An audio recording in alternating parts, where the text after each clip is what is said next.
good job with this squad. Of course, it helps to have a guy like George Springer at the top, Davis Schneider, Vladimir Guerrero Jr., Okamoto, the newcomer, Varsho in center field, Ernie Clement, Miles Straw, Andres Jimenez, and Tyler Heineman will catch. More to that story in a bit. About to get underway with Grant Taylor getting the open for the White Sox yet again today. What a job he did yesterday. Hopefully more of the same. However, he did miss with the first pitch, which is something he didn't do at all yesterday. So a couple of starts. First ball into center field. Acuna will range and make the play. We'll take a look at what Grant is going to use today, which is something he uses most of the time. And he leans heavily on the four-seamer backed up by the curveball. Yesterday, the curve was a wipeout curve. The cutter comes next. Don't look for too many sliders. He doesn't throw that. So the defense is Austin, Acuna, and Tristan with Vargas, Colson, Mydroth, and Murakami. Reese McGuire's got the plate, and we told you about the fine pitching of the opener. Another fly ball. Acuna. Easy play. Our weather is presented by Four Seasons Heating, Air Conditioning, Plumbing, and Electric. 52 degrees. It feels like 39. Humidity is up there, 74%. The wind, 15 to 20 miles an hour, right field to left field. So Taylor's gotten the first two. Vladimir Guerrero Jr. will hit 3, 2 away. Always works like this, Steve. Guy pitches yesterday. You want to talk about the effort? Well, now he's pitching great again. You don't have the time. He's working quick. Bring him out again on the pace for 162 starts. Taylor with just the 9 pitches yesterday. Talked to him after the game, and one of the things that really helps, you got 99, you're putting it where you want in the strike zone. You can flip that curve and almost feel invincible. And again, high humidity yesterday. The curveball is much better in high humidity. Behind the plate today, Junior Valentine, and we'll take a look. He calls strikes 7% above major league average into left-hand hitters. We'll see how that plays out this afternoon. Got Guerrero 1 and 2. Did he go? Did not. Jordan Baker over at first, the crew chief. We'll look at it from the side, and this is what Baker saw. Could have gone either way. I thought he checked it up, and to do that you have to have enormously strong hands and wrists. Went inside. McGuire wanted to check again. One of the unsung heroes from yesterday's game, Reese McGuire, coming in late in that ball game, making some great stops. Reese is a very good defender, which is one of the reasons why for the second time he's wearing a White Sox uniform. Swing and a miss. Got him with a fastball. Another quick, efficient inning for Grant Taylor. No problem with these Jays. Now get your rest, Grant, because you're probably starting tomorrow. For the Sox, Lenin Sosa hitting 2 and the DH. We'll explain in a moment. Miguel Vargas, Murakami, and Hayes. Montgomery, Acuna, McGuire, and Peters round out the 1 through 9. And we'll take a look at Mason Fluharty. This is his first start. You can see 55 games, the ERA 3.31, outstanding strikeout percentage. He's not a big strikeout guy, but he does throw a lot of ground balls, and we'll see on a somewhat wet infield how that plays out today. Fluharty to Mydroth, first pitch swinging. We'll take a look at what he's going to use today, and that cutter almost 60% of the time. The sweeper backs it up, and basically he's a 2-pitch pitcher.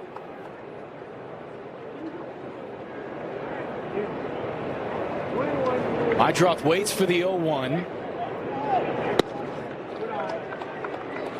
Blue Jays going with a bullpen game today.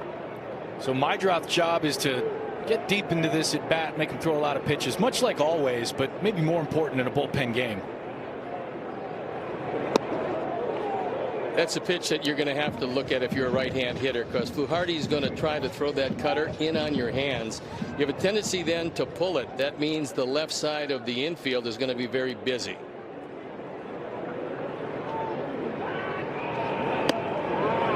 Another good take from Chase. The White Sox have gone with Mydroth, then Sosa and Vargas, 3 right-handers at the top of this lineup. against the lefty reliever Mason Fluharty.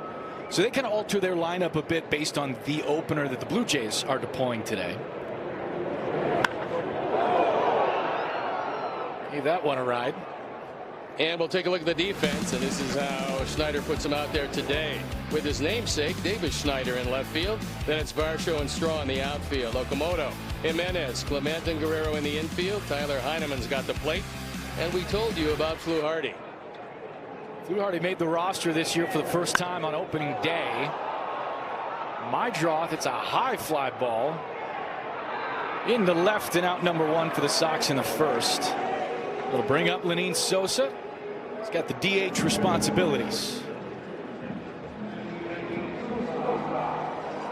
This gives you a little versatility because Lenyn hits left-handers pretty well. He's got big power.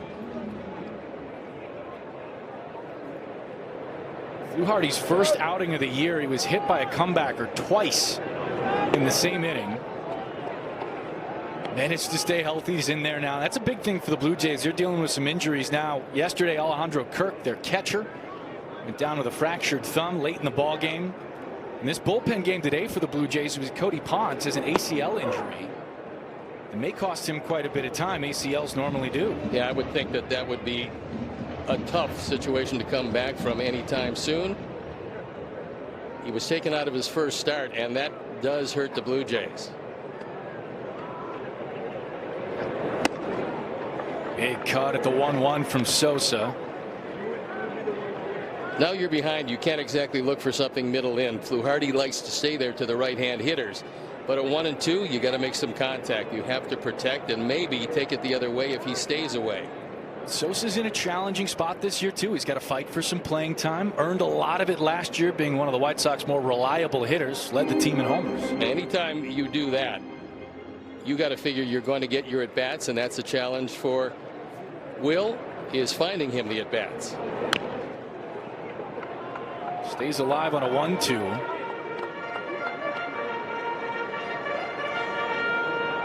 After Sosa, Vargas, then Munetaka, Murakami for the White Sox. Got their first win yesterday, an absolute thriller here at Wright Field. I'm looking for Miguel to have a pretty good game today. All right. He's driven in 6. He's going to work on that. Helps to have a man on. Sosa drills one back up the middle.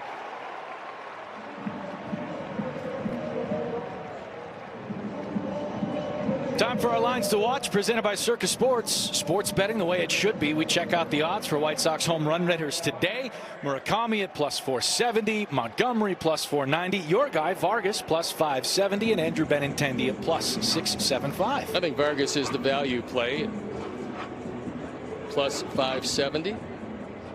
Get one up in the wind, especially one of those cutters early in the count. You like the way he's swinging it lately?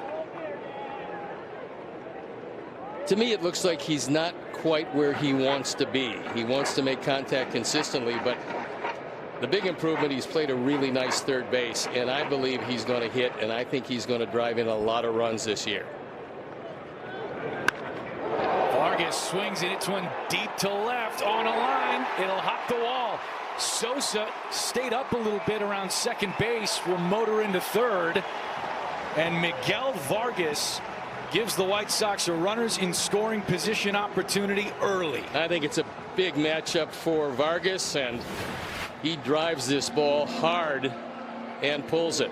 That Sox double is brought to you by Elgin Hyundai, home of the 20-year 200,000-mile double warranty. Well, I wish I had one of those. One hop the wall, and not much of a chance for Schneider in left field. So a good start to this ball game, and now with the infield back, any ground ball is going to score the first run of the game. 2 warranties always better than 1. The pitch to Murakami outside. Steve, 109.1 off the bat of Miguel Vargas. He's very strong, and you know, he's really in the early stages of what I believe is going to be a really strong career. He does a lot of things right, and surprisingly for a big man, he can run. You know, speaking of being a big guy and putting the hurt on a baseball, Murakami's done that so far this season. The hard hit rate through the roof for Murakami. You take a look at the velocities off the bat. You know how strong he is, and the fact that he's making some contact is good. Plus, he's shown he can take the ball to left field just as easily as pull it. He's got great straightaway power. You know what's funny about that single at 53.8? That's actually started a rally for the Sox when he hit it, one off the end of the bat. Sometimes it doesn't matter where you hit him or how hard, it matters when. For Murakami, who's not had a lot of chances with runners in scoring position this season, is a big at bat early against the Blue Jays. Now in a hitter's count 2-0. When you're playing a good team, and the Blue Jays are a very good team, you want to get on top early. You have an opportunity against the opener. You have to take advantage of it. At the very least, a ground ball to the right side scores the run. Maybe a little bit more if he gets a hole in one. Well, again, in a bullpen game like the White Sox are facing here, the Blue Jays, now with early runs, you get a chance to dictate what kind of bullpen arms are coming out early in the game, and that can give you an even bigger cushion. That's what you want to do off the opener. You want to score at least one. Defensive double play depth. Can't get one. That's where they're set. I think the fact that Murakami has a pretty good eye. He doesn't swing it too many pitches out of the zone. Normally, if he does expand its zone, he's going to be high and away. Payoff coming. Murakami with a high fly ball in a right center field. Varsho collects. Sosa will tag, and the White Sox score first. Sacrifice fly, and Murakami's driven in his fifth. They're going to run on Varsho every chance they get. It's a surgically repaired arm. He doesn't have a good arm, which is why he went to third base with the throw. Sox break out on top.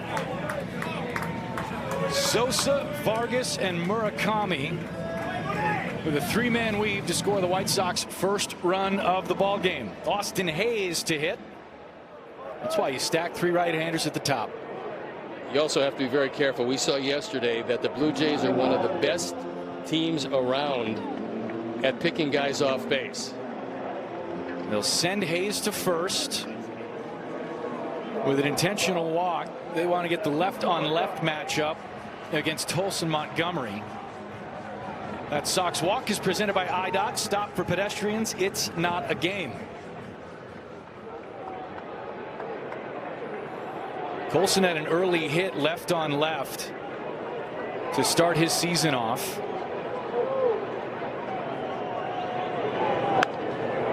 First pitch swinging way up on the infield. And that ball's hauled in. The Sox get one early. Yesterday, a thriller for the home team. The Sox are out in front. In this half inning brought to you by Wintrust. Anthony Kay makes his second appearance of the season for the White Sox. Normally a starter, got the opener today. Now we'll face Kazuma Okamoto to start his afternoon. Okamoto's got some pop, but the one thing he does have also is a lot of swing and miss.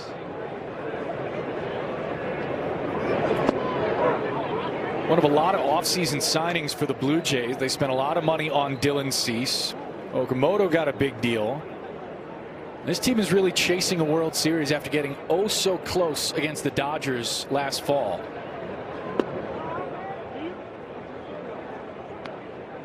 I thought Anthony Kay was pretty good in his first outing against the Brewers. You mentioned in the open, that's a tough lineup, but he navigated a good number of walks, which can be a plus. And he showed something that's a big advantage to opponents of the Brewers.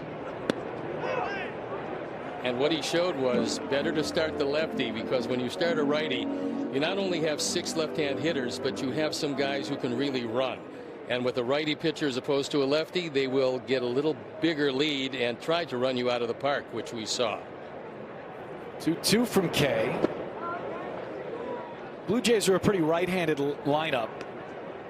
Springer and Schneider and Guerrero. We've got Varsho and Jimenez. Tyler Heineman, a switch hitter, in there too, so that platoon advantage benefits Kay when he gets there. 3-2 pitch. Let's head to Brooke for her scoop from the clubhouse. Okay, guys, so today's kind of a full circle moment for Anthony Kay. Not only is he going up against his former team, but his last big league win go all the way back to 2021 with Toronto. And guess who was catching him? Reese McGuire. And so I, of course, had to ask Reese about that. And he said, really? I don't remember that. But he did talk about how cool it's been just to see how far Anthony has come. They were in AAA together. They broke into the bigs together. And he said, you know, at that level, in that point in time, we were just trying to figure things out. But now we're mature. We understand who we are as players, so he was excited to catch him here today, guys. Great stuff, Brooke. This is funny, too. Reese has had to get to know a lot of White Sox pitchers, and here it is, a guy he kind of knows in Anthony Kay, but Kay's a totally different guy from when he came over from Japan. Ooh, that doesn't feel good. Oh. Dalton Varsho often playing with a dirty jersey, this time not for a reason he wants. Oh. Right above the instep. And with a fastball that moves into the left-handers, especially with a little sink on it, you're going to get on top of a lot of swings. And when you do foul it off, it's going to be fouled off right at part of your anatomy. Varsho came up a catcher. And part of the reason I got to imagine he left that position is he's done doing that. That's tough. When you put the gear on, you know you're going to take a beating. It's part of the job. Okamoto at first. Kay's first inning of work. Varsho out in the center, and Acuna brings it in for out number one. It would appear that Okamoto is probably not going to steal a lot of bags this year, especially with a 2-foot lead at first base. He does seem fairly anchored to first over there. Ernie Clement, though, can put it in play. Set a record for most hits in a playoff last year with the Blue Jays. A hit machine. He plays everywhere, and a pretty well-rounded guy. He also swings at a lot of pitches out of the zone, but he makes contact on them. So you see the hard hit rate just over 32%. Launch angle, he's not known as a home run hitter. He's known as a contact guy who can hit it out of the park. I feel like last season, every time we had some leaderboards, Clement would be on there at some point. And with the Blue Jays, anybody that goes to the World Series, you're going to have somebody kind of come out of nowhere. Clement was their guy. And the interesting part is it's usually the guy you don't game plan around. You try to game plan around the best hitters on the other team, and sometimes Clement is lost in the shuffle. 0-2 from Kay. McGuire keeps it close enough. Fortunate part of that one just missed Clement. Certainly don't want 2 on and 1 out. Little slider and just misses his foot. Nice block by Reese McGuire.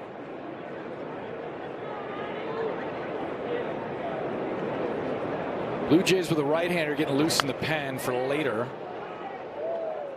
The 2026 White Sox are brought to you by Rate, built in Chicago for Chicago sports fans. A great game and life starts with how you feel. The Rate app is your all-in-one wellness partner with tools to build financial strength and guidance for fitness and stress relief.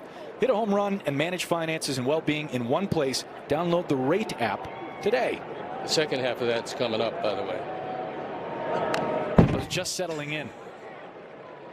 I like your momentum, though. Thank you. Yeah. You know, that's a big word this year. We're all looking for momentum. Very pro momentum. And the way to get that done is to win a lot of games late. That's why yesterday was so important. Yeah, that vibe in the clubhouse last night was pretty electric. And there's no question that you can ride a lot of that over the course of his season. Shallow fly ball out in the right corner. Will drop into foul ground. I think there's something too, Steve, about, you know, listen, Tristan Peters got picked off a second base yesterday. He comes through the hero. Something to be said about playing a less than perfect ball game and still knowing you can win it late.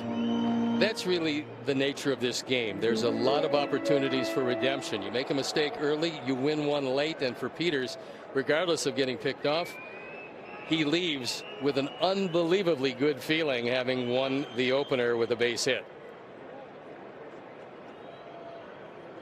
K's got Clement 1 and 2, 1 away. Sox got 1 in the first.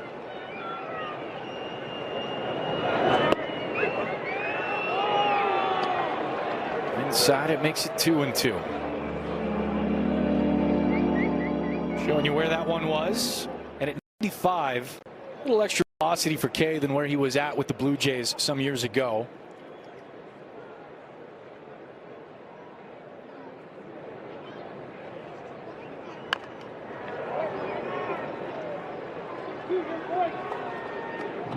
Pretty good off-speed pitch, had Clement well out in front of it.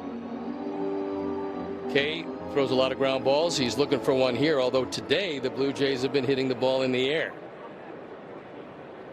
5 foul balls in this at bat against Ernie Clement. K gets a tapper back to him. He'll look to second. The throw good. Might drop to first. Not in time. They got the lead runner, and that's a big part of it. Good solid throw by K. And Mydroth did everything he could do, just couldn't get it there in time.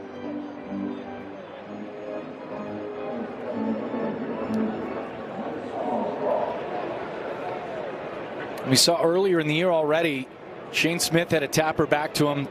Couldn't start that double play. It's always big and harder than you think for that pitcher to come off the mound and make that throw to second base. Well, because sometimes you actually catch the ball and you're on the mound, you're throwing uphill. Sometimes you're throwing downhill. Runner goes, throw down for McGuire. Not in time. A little high.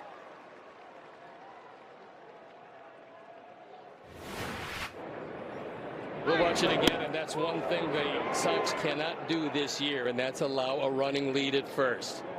And for Clement, he's one of their runners. They don't have many, but he's going to take advantage of it. That was a heads-up play because he got a running start, basically, and just barely beat the play at second. 1-0 the count on Miles Straw. He's in right for the Jays this afternoon. White Sox had some trouble against the Brewers in that first series, keeping their base stealers from stealing bases, but K as a lefty did a good job. Well, they have a prolific running team, and the Blue Jays aren't that kind of team.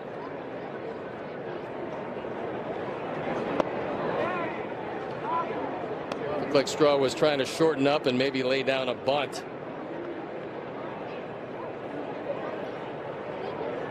Straw off to a good start with the average. You see it there, top left 667, but more a contact guy than anything else. The 2-1 from K.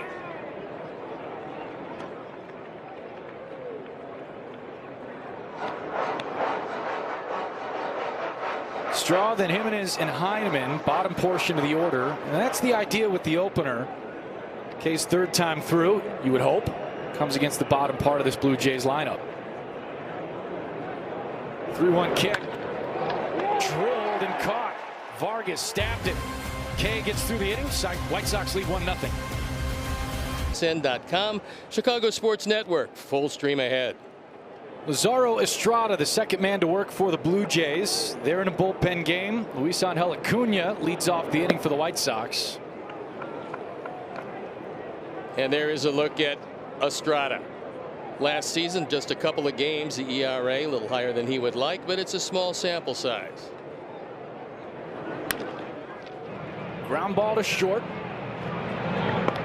And a tough stretch, but Acuna's out. Let's head to Brooke for news and notes. Well, let's start with Connor Griffin making his MLB debut with the Pirates yesterday and making his presence known with an RBI double. Just a nice introduction to the league. But a few guys that don't need introductions, Mookie Betts, Shohei Ohtani, Freddie Freeman, and Kyle Tucker. Have you heard of them? Well, they all went off yesterday with homers and the Dodgers win.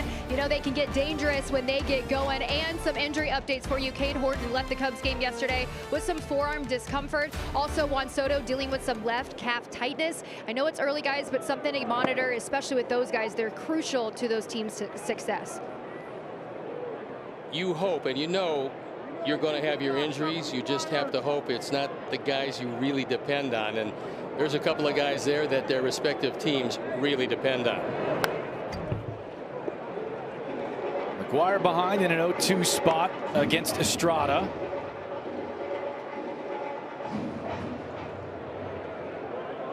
The lefty catcher signed 2 days before the end of spring training.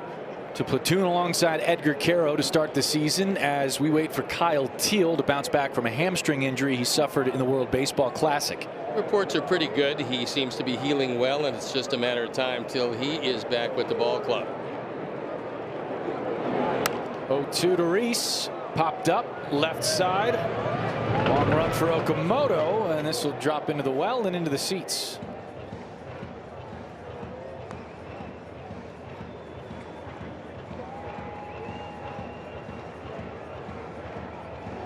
Sox got one early on a sacrifice fly from Munetaka Murakami. They've got a souvenir. Nice to get that out of the way early. You come to the ballpark. Another 0-2. Sounded like a broken bat and a soft liner to Guerrero. Here's a look at yesterday. How much fun was this? Just an unbelievable finish. It's a pretty good play in right field. The throw is on the money, but Hill is a little too quick. And Tristan Peters ecstatic with the result of that. Tough question for you. Great day for Tristan Peters. Who had the better day yesterday, Ozzie Guillen or Tristan Peters? In the grand scheme of things, Ozzie. I think you could see, because nobody knew it was going to happen. Yeah. They kept it really close to the chest, and you could see Ozzie's eyes as they teared up when he realized that number 13 would never be worn again by anybody wearing a White Sox uniform. That's a wonderful honor, and a combination of playing as long as he did for the Sox and managing in 2005 came away with a World Series championship. Special stuff. Congratulations to him.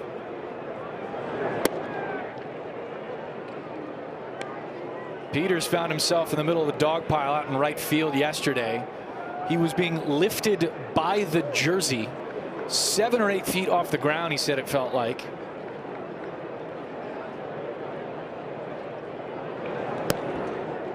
Speaking of our excellent pre and post game show, Chuck Garfien had a great tweet after the game yesterday. Yesterday's game was the very first home game of any kind that Tristan Peters has played in Major League Baseball. Every other game he played had been on the road.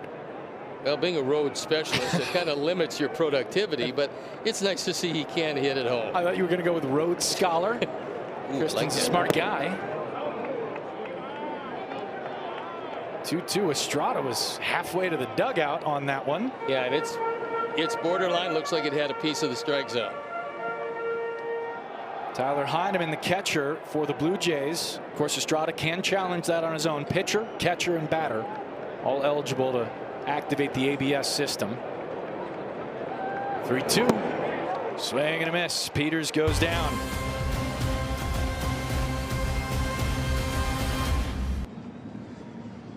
That DJ Base Monkey, aka Kyle Teal, he made an appearance. Now Kyle has been teasing that, you know, he's big into DJing. He's been teasing that he's going to bring it into the White Sox clubhouse one day. And what better time to do it than after a home opener to really spark some energy? So nice to see Kyle Teal just bring that.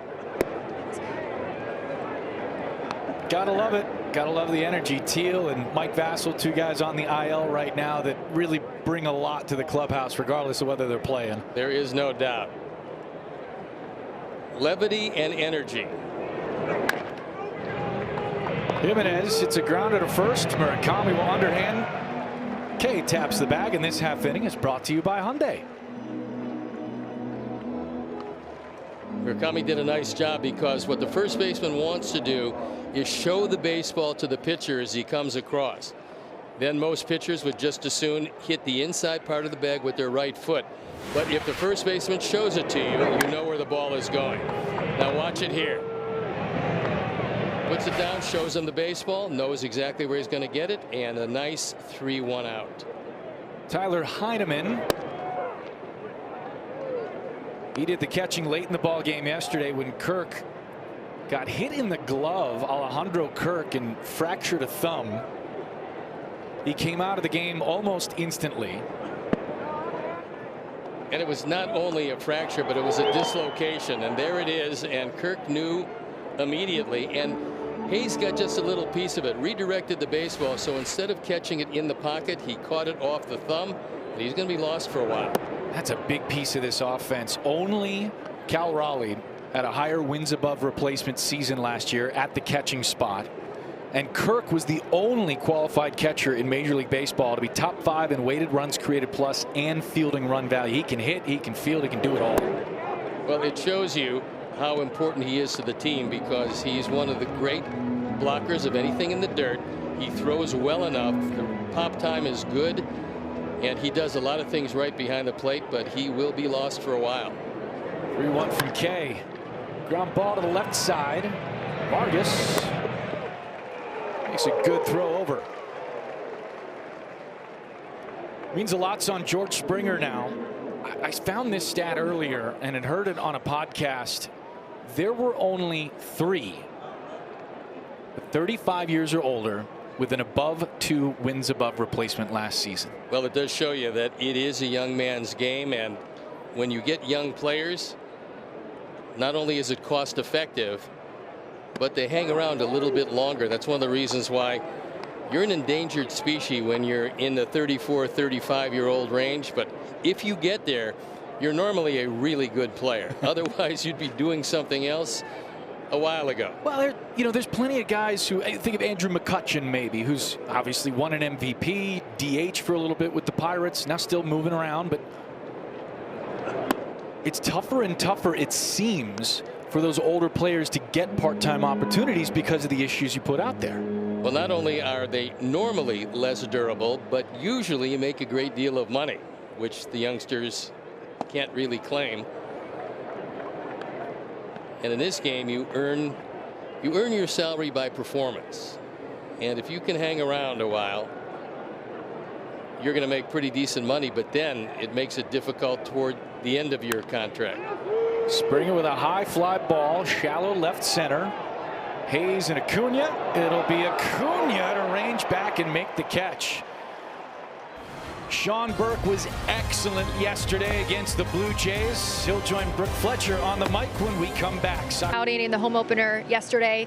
It was a little bit of deja vu because you dominated in the homeowner last season. What is it about these games that bring out the best in you? I think I just like the moment. I like pitching in front of the fans at home. I think it's always fun to get back out here. And, opening day is cool, but I think opening day at home is something special. So I just enjoy the moment a lot and just go out there and kind of be fun and, be free. And, I've had good results the last 2 years, so hopefully keep that going. Yeah, specifically, what are you most proud of from your outing yesterday?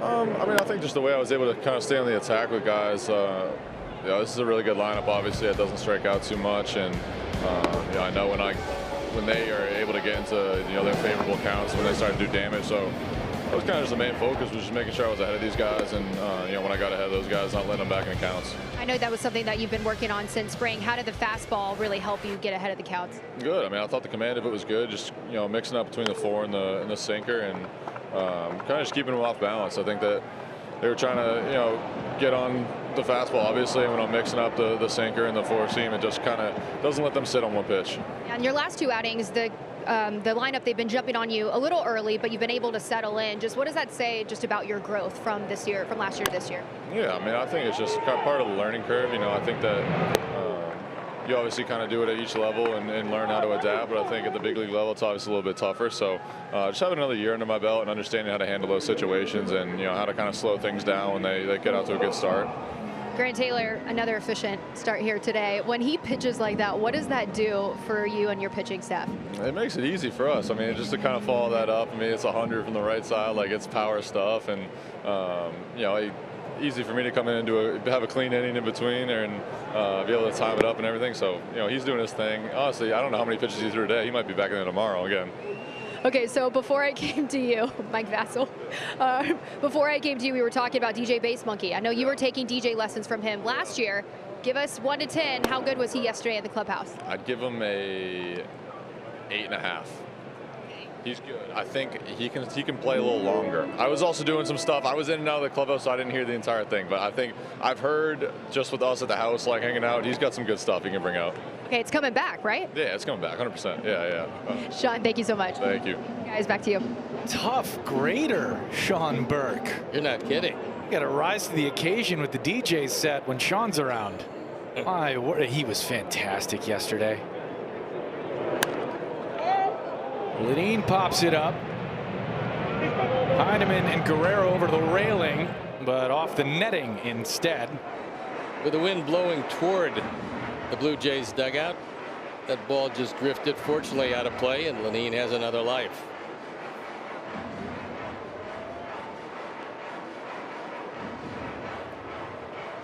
This half inning brought to you by Elgin Hyundai.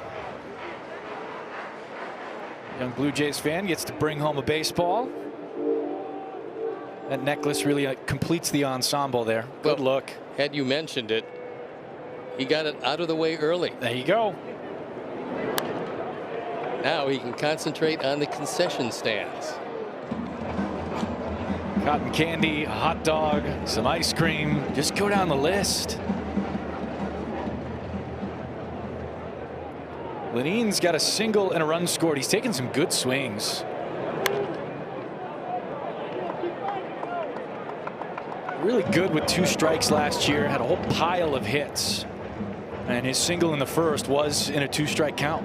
And not the easiest thing to do, because normally you want to shorten up your swing. The swing you have at 2-0 or 3-1 is one to hit the ball out of the ballpark. When you're behind, not so much.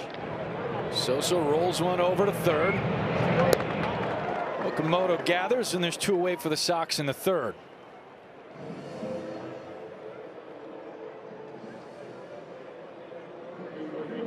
White Sox took advantage of some defensive positioning by Okamoto yesterday, playing back. Derek Hill laid down the bunt. The rest is history. Well, one of the important things that Will and his staff did in spring training was get everybody to bunt. One of the advantages to that is when it goes in the advanced scouting, it means the third baseman is going to play in. When he does that,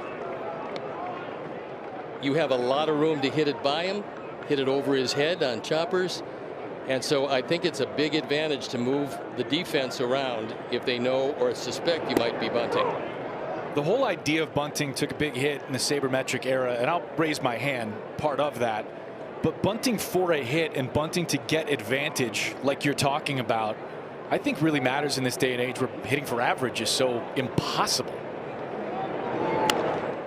There's another aspect to that, and that is anytime you force the other team to execute. We've seen it with our ball club. They don't execute 100% of the time. And if you force them into making mistakes and their positioning is to your advantage, at least have the ability to bunt. Derek Hill's speed, a real weapon there too. Coaching staff was really impressed by the work Hill put in during spring training to get comfortable bunting. That's another thing. 1-2 kick.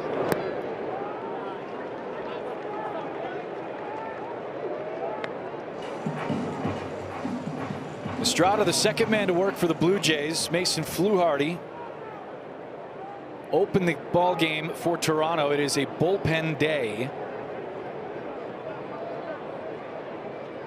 2-2. Good job by Miguel to work it back from 0-2 to 3-2. You can always tell when a hitter is seeing the ball well because you look at how he takes a pitch. If his hands don't come forward, he's seen it all the way and he's reading the pitcher well. See what he's reading on the 3-2.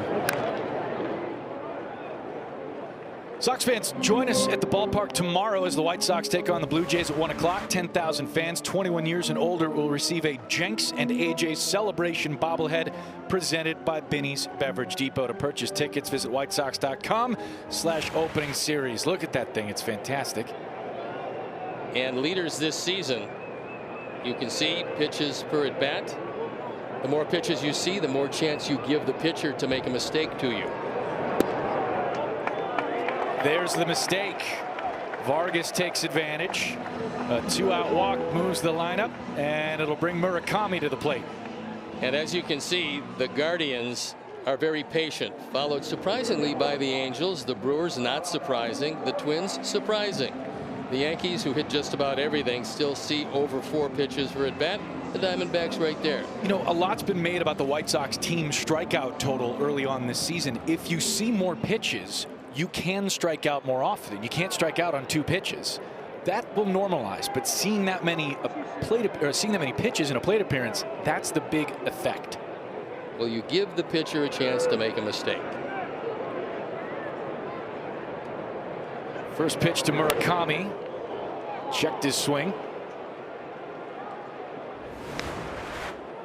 So as you can see, Murakami this year, barrel rate 21.4 as opposed to 8.6. Hard hit rate much better. Walk rate very good. It is 0-2 on Murakami, a pitch timer violation. So that's why we skipped a pitch. And now he's in a hole with Miguel Vargas over at first base after a 2-out walk. Vargas goes. Heineman will not throw. That was a heads-up base running play because he got a running start. Estrada wasn't paying much attention to him. In fact, no attention whatsoever. And wisely, Heineman decides not to throw it because nothing good can happen when you come up getting ready to throw and the guy's sliding into second base. Third steal of the year for Miguel, a sneaky good base runner. Rip and a miss by Murakami, though, and the White Sox come up empty. They lead 1-0. White Sox lead the Blue Jays 1-0. They got their run in the first on a Munetaka Murakami sacrifice fly. Anthony Kay, the bulk pitcher for the White Sox today. Grant Taylor opened up through 9 pitches in the first inning. Thank you very much. He went 1-2-3. So this now for Kay is his first time facing Schneider, Guerrero, and Okamoto, the 2, 3, and 4 hitters for the Blue Jays. Middle of the lineup and a lot of right-handed hitters.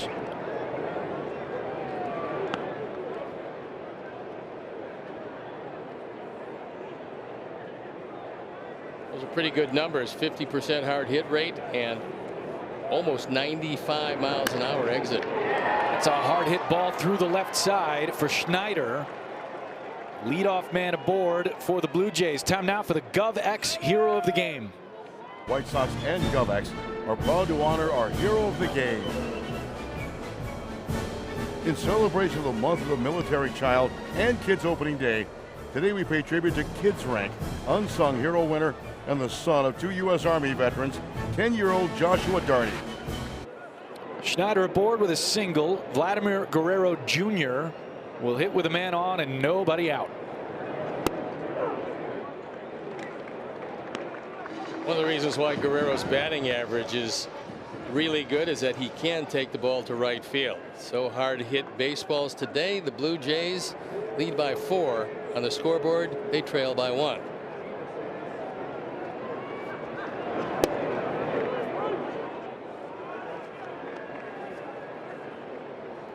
Yeah, he can get it done. He's enormously strong, and I remember when he first came up, watching him hit a foul ball into the stands in left field, 114 miles an hour, and I thought, young man's got some pop. His father could absolutely punish a baseball, didn't matter where you put it. Oh, very little selectivity on Vlad Sr., but he had a nose-to-toe strike zone, and he's a Hall of Famer, so it worked well for him. And prior to Guerrero Jr. signing the extension with the Blue Jays, there were a lot of questions as to where that franchise was going to go. That ball just fouled down the third base line. Were they going to sell off some pieces? Were they going to rebuild? Were they going to trade? And granted, they've had to move on from Bo Bichette, but they added after losing him around Guerrero and have gotten themselves another really good roster. Well, very dependable bat, and not only just in run production, but batting average, which is unusual for most sluggers.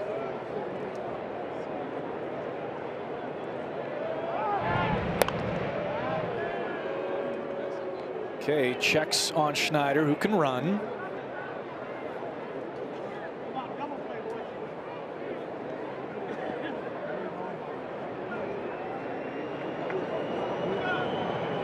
Two and two on Vlad Guerrero Jr. Missed hit outside, so full now at 3-2. Guerrero struck out in his first trip. That was against Grant Taylor.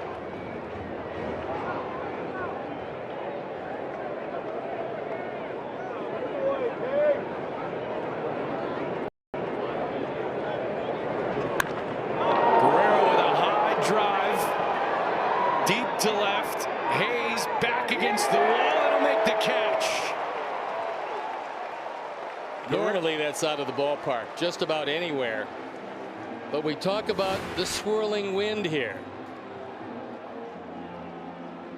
Hayes goes back, has some room. I thought that one was going to be a souvenir when it left the bat. It had that sound to it, but the wind, I believe, was a big factor in keeping this one in the yard. Yeah, some room, about a foot, foot and a half maybe. Plenty of room to spare. Hayes had it all the way. We'll take a look at hand positions for two Japanese stars. They extend their hands normally, and then they have to bring them back into the hitting position. And both of these guys do it very well. Okamoto pops this up. McGuire gave chase like he thought it might come back into the field of play. That's exactly the same wind that just knocked down that ball from Vlad.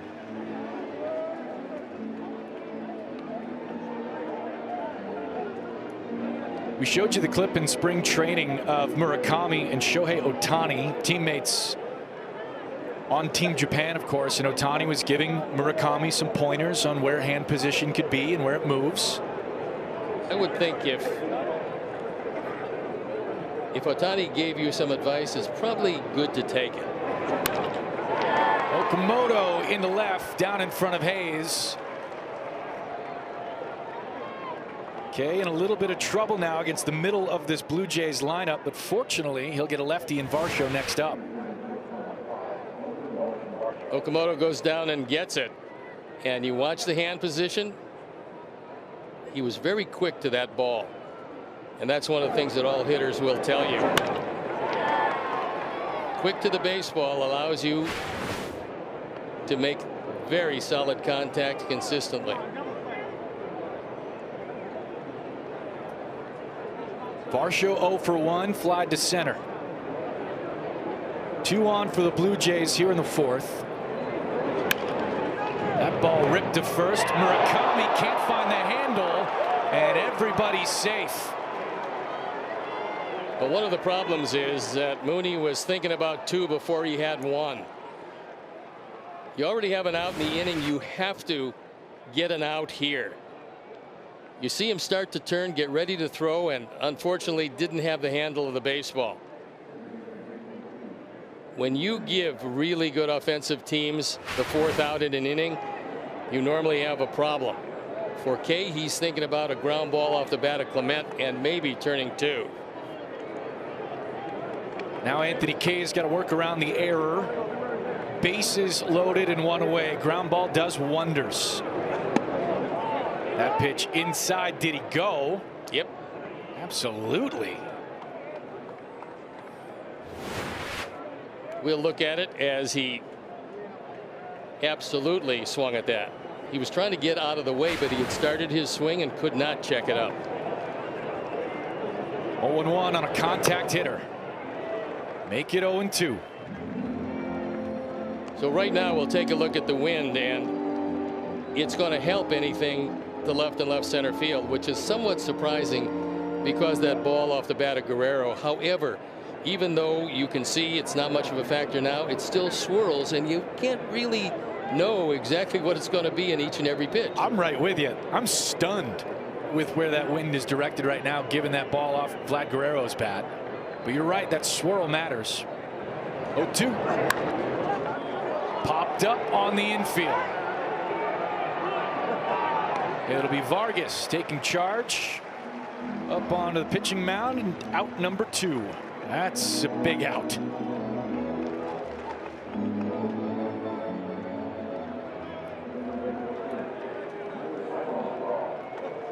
One of the things you always have to worry about with Straw is the bunt, even in a situation like this. First time up, hit a line drive rocket. It went right at Vargas at third. But it's something that Miguel can't sleep on. He's got to stay as he is now, even with the bag. See what he's got in mind. The pitch from Kay. No show there. A strike called, and Kay jumps ahead 0-1. Been a pretty good outing for Anthony Kay so far. First spot of trouble here in the fourth. Couple of singles and an error.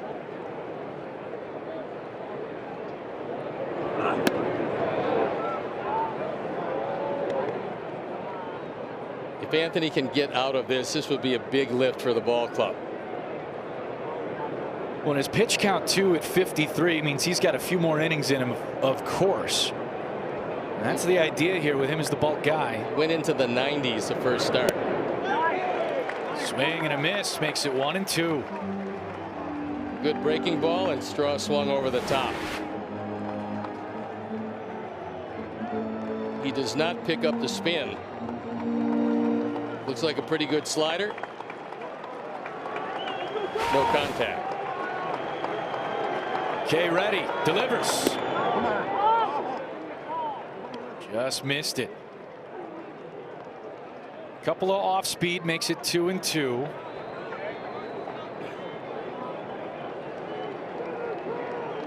Nowhere to put Straw, who's off to a good start this season. Wire sets up inside the pitch.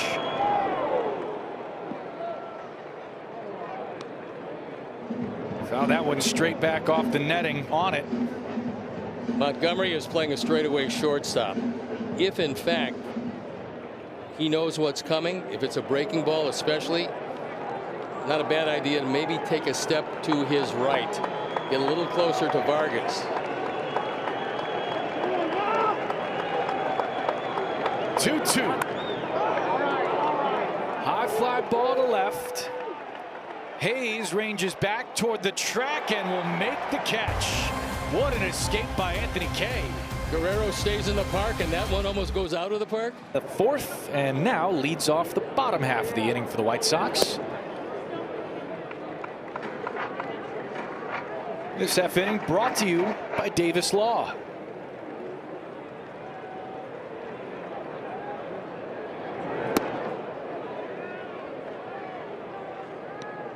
Hayes hit a 3-run homer in Miami.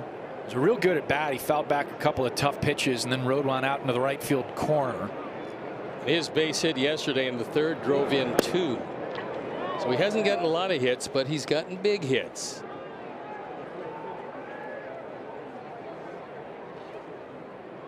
Hayes, then Colson Montgomery and Luis Angel Acuna against Estrada. Bullpen guy, but last season threw a couple of outings with 60 or so pitches. Got some length to him. Called strike 3 on Hayes. Finished him up top. We'll take a look at a pretty good fastball. It's a 4-seamer. It's not overwhelming at 92, but it's in a good spot. I'm going to go ahead and guess that Estrada's vertical break numbers are pretty good. Ball stays up a little bit, perhaps more than a hitter might expect.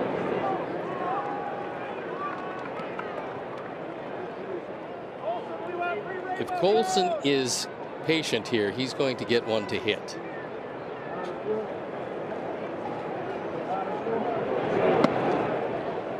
What makes you say it?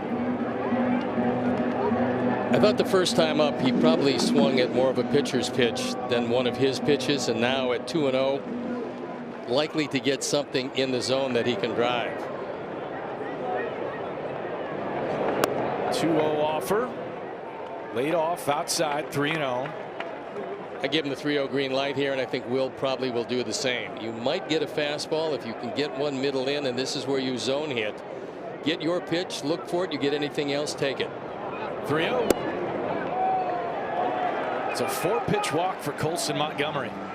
Tonight the Blackhawks hit the ice against the Kraken. Coverage starts at 8:30 with Blackhawks Countdown Live. Stream it on CHSN app with the All Access plan, and stay with us for White Sox baseball all season long.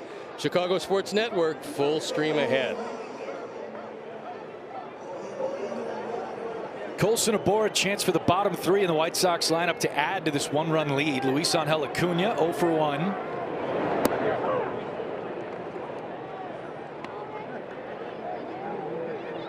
Find it's always a tough choice after that 4-pitch walk, right? You know the guy wants to get into the strike zone. On the other hand, he just threw 4 all over the place. Usually you like to take one and see if maybe he can walk himself into trouble. Heineman made a nice play. Not quite as dramatic as Reese McGuire's play yesterday, which might have turned into a game saver. No question.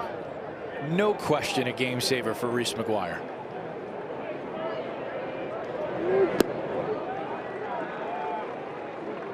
Acuna in center field today. We've seen him at shortstop as well. Could see some time at second base. Could be over at third a time or two, though I would think that's a little less often with Vargas and Colson Montgomery both on the roster.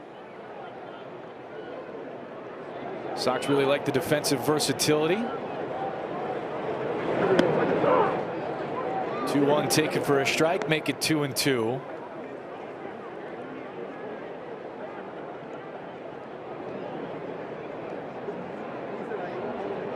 Strada's been good with the fastball since coming out of the bullpen, though it's not overwhelming. Topper foul, so Acuna stays alive. They're playing him a couple steps to the right of center with Varsho in that area. But if Estrada keeps throwing slower breaking balls, especially on the inner portion, there's a huge gap in left center field and down the line in left.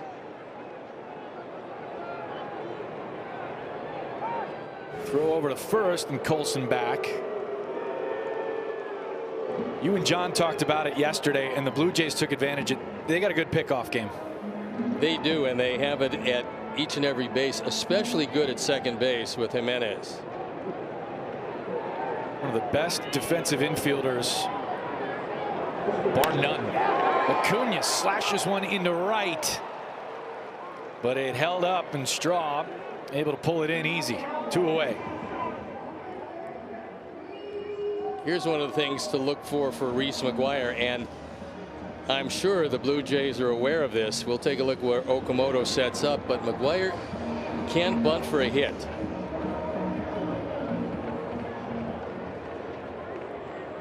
McGuire hit with 2 away. He'd like to take advantage of a 1-out walk here. Sox gets the leadoff man. Sox up 1-0. Welcome into the booth. I'm in for John Triffin, Connor McKnight. He's Steve Stone. You knew that already. The bidet's been a lot of fun to talk about, that's for sure. I just kind of want to know who installed the thing, to be honest. I think it was Tom Baffia, one of the clubhouse guys. Look, I think it's a pretty good idea, and you might want to take it on the road with you. Now, you never know how that plays out. I don't know that they make them portable. I know Murakami's got a lot of guys, you know, trying new things. It's always good to expand your horizons.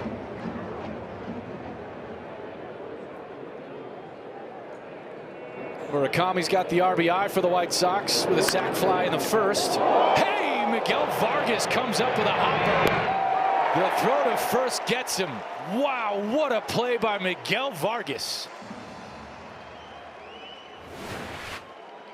It doesn't get much better than this. It's a one-hop rocket. Looked like it hit the seam where the grass meets the dirt, and then fires it across. Outstanding effort. We told you that Miguel's getting much better at third base, and they don't get much better than that play. You can't hit the ball much harder. And what a play by Vargas. 103 off the bat, and even though he's got Heineman, the catcher, running, he's got to wait for his whole life to flash in front of his eyes first and then make the throw to first. Wow. Hard hit balls today, and the Blue Jays are making solid contact. But fortunately, most of the time it's going right at a Sox defender, and that was a beautiful play by Vargas. Springer, the leadoff man, with 2 away. And the base is empty, exactly how you want to face him. Another chance for Miguel, this time coming in on a hopper. And the throw gets him. 7 pitches for Anthony Kay. And he got this one from Miguel. What a snag in the throw. They don't get better than that. This half inning brought to you by Prevagen. Now into the middle innings, and the White Sox lead the Blue Jays 1-0. Tristan Peters pops up a bunt. One of the things you have to remember if you're going to try to lay down a bunt is you have to keep the barrel of the bat up, because if it drops, you're going to pop it straight up. And Okamoto is way in on the grass at third. 0-1 to Tristan, squared again. Guerrero will take it himself. Time now for a message from Enkin Law. Hey Howard, I got hurt at work in the warehouse. My boss doesn't believe me. Enkin Law has over 100 attorneys and staff ready to work for you. If you've been hurt on the job, in a car accident, or suffered a medical mistake, call 312-6-million. Chase Meidroth 0 for 2, bats with the bases empty and 1 out.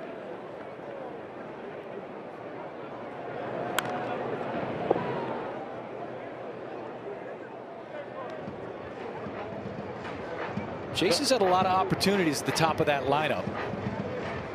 And the Sox haven't done anything yet with Estrada.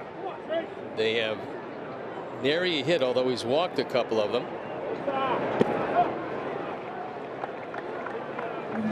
And Miguel Vargas walked in the third, and Colson Montgomery drew a 4-pitch walk in the fourth. That's been it. It's a good word, nary. How's the offense been? Nary. Nary.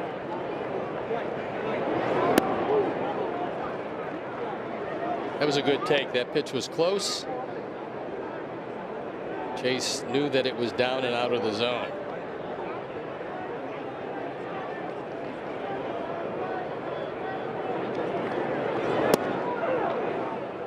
After Meidroth, Sosa, one of the 2 White Sox hits on the afternoon. Miguel Vargas has the other, a double.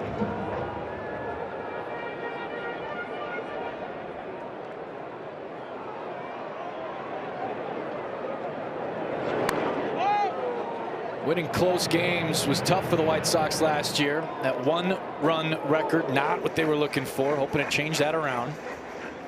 That's one of the things that Will and his staff worked on in spring training, was execution, both offensively and specifically defensively, because defense will win close games, 1-run games. Lack of it, not so good. Sox got some great defense from Miguel Vargas this last half inning. Whale of a play. Anthony Kay got out of a bases loaded jam. That was back in the fourth. Some good defense in that inning by Austin Hayes out and left.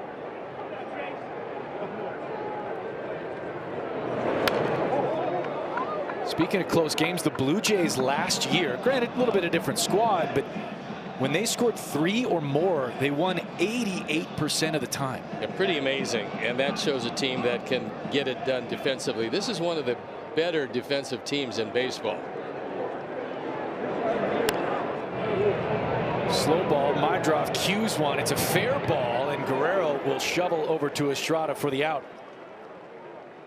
Follow our White Sox at ChicagoSportsNetwork.com, presented by Nationwide Insurance Agent Jeff Vukovich. Get to enjoy knowing the Vuk as much as you do the jingle at JeffVuk.com, because Nationwide is on your side.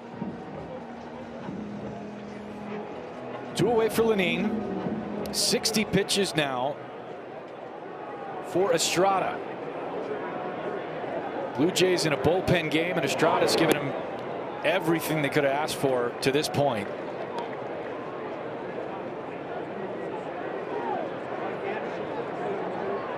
He's walked a couple, which for him is usually unusual. He's got very good command because the stuff isn't overwhelming, and he's very much glove side strong. And for a right-hand pitcher, when they say he's glove side strong, means he can throw the ball away from a right-hander into a left-hander, and almost 75 to 80% of the time throw a strike with it.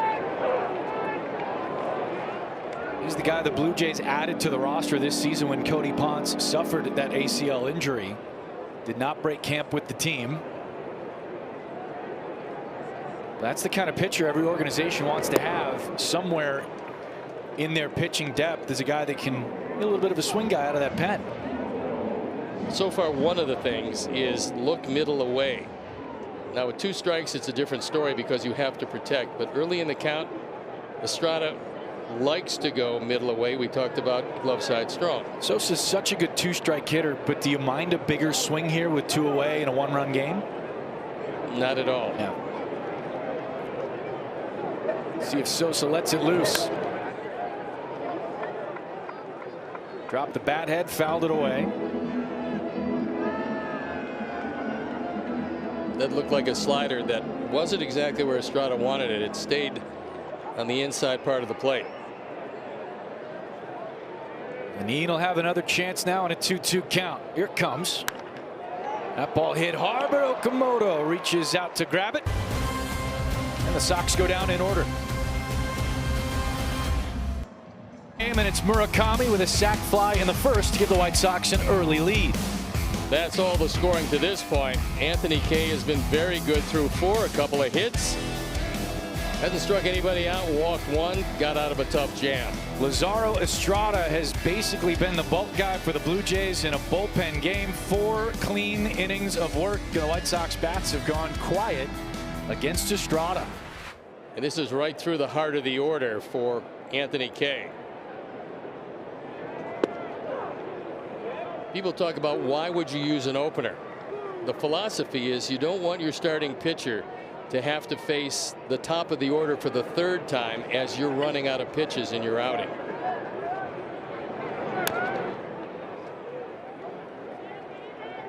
That's one of the things you avoid if you have a clean first, as Taylor did. And of note here, the Blue Jays being as right-handed as they are. Last year we saw the White Sox use a lot of lefties as openers. Tyler Gilbert comes to mind. But Grant Taylor as a right-hander kind of neutralizes that.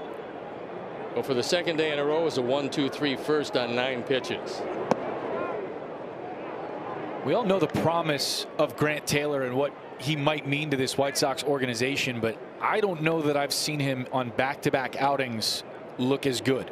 Or have this kind of command. I mean, man. He threw pretty much nothing but strikes for 2 days in a row. The stuff was overwhelming, and the curveball was really good.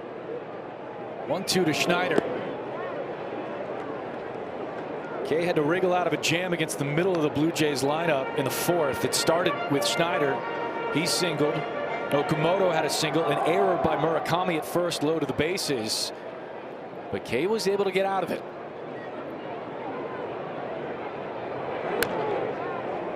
Well, the big out was Clement, because with the bases loaded and only 1 out, where a fly ball ties the game, a chopper ties the game, a pop-up in the infield with the infield fly rule does not tie the game, and Anthony was able to get out of it with a fly ball to left off the bat of Straw.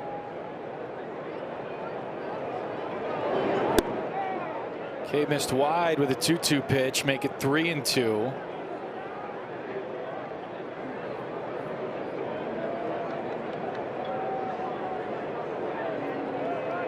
Guerrero on deck.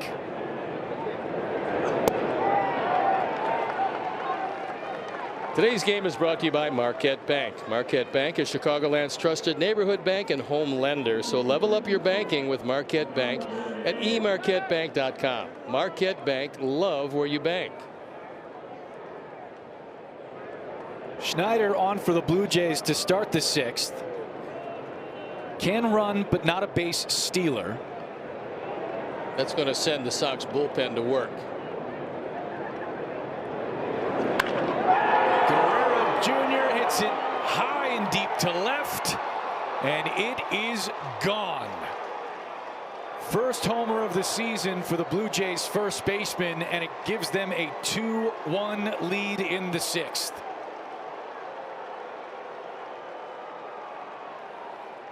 Guerrero just missed one last time, and this time he didn't miss it at all. It went a long way, a line drive rocket. The wind could not hold it in, and the Blue Jays for the first time today take the lead.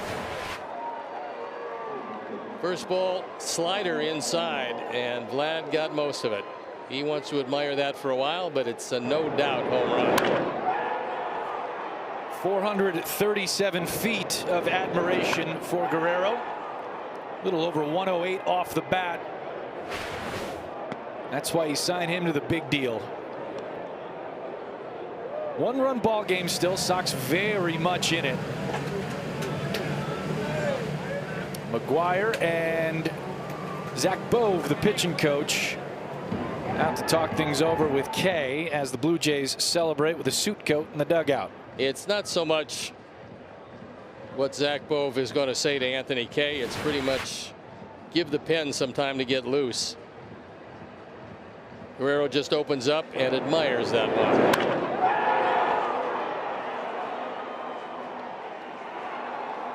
23 homers for Vlad Guerrero Jr. last season, 30 in 2024, and there are a lot that think he could go over 30 for years to come. He hit 48 back in 2021, finished second in MVP voting that year.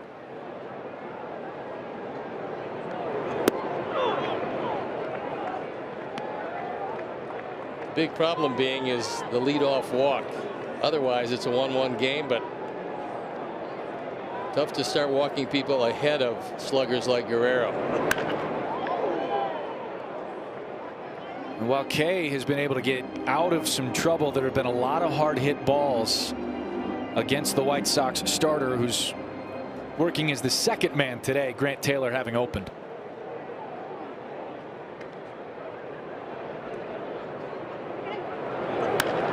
Okamoto down the third base line. Vargas has been great there all afternoon, and Murakami helps him out with a good dig. Join us at the ballpark on Friday, April 24th, as the White Sox take on the Washington Nationals at 6:30. 10,000 fans will receive a Miguel Vargas bobblehead presented by Fanatics. To purchase tickets, visit whitesox.com/promos. And that is going to be it for Anthony Kay, who's going to depart this one. Pretty nice job of pitching. Made the one big mistake to Guerrero. So we'll step out and be back with the All Access plan. Chicago Sports Network, full stream ahead. And we got a new pitcher in the ball game. It is Chris Murphy. Last year an ERA a tick over 4. Would like to get out of this inning with just the 2 runs. Varsho pulled back a bunt attempt. Murphy, one of 2 left-handers the White Sox have in the bullpen that are kind of stretched out the way Estrada was for the Blue Jays. Had a chance at the rotation throughout spring training. Murphy came to the White Sox in a trade with the Boston Red Sox. It sent Ronnie Hernandez, a minor league catcher, over to Boston, and Murphy now in the pen for the White Sox.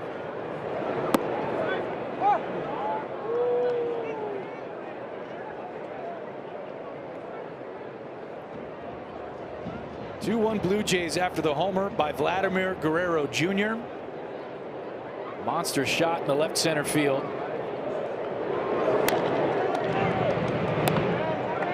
Murphy will get the first guy in Varsho, and they're 2 away. Dalton Varsho's father, Gary, was also a major league player. He was with the Cubs, and along with Lloyd McClendon, the Cubs got rid of both of them. And Jim Leland, the manager of the Pittsburgh Pirates, decided they would fit perfectly on their bench. Led to 3 straight division titles for Leland and the Buccos.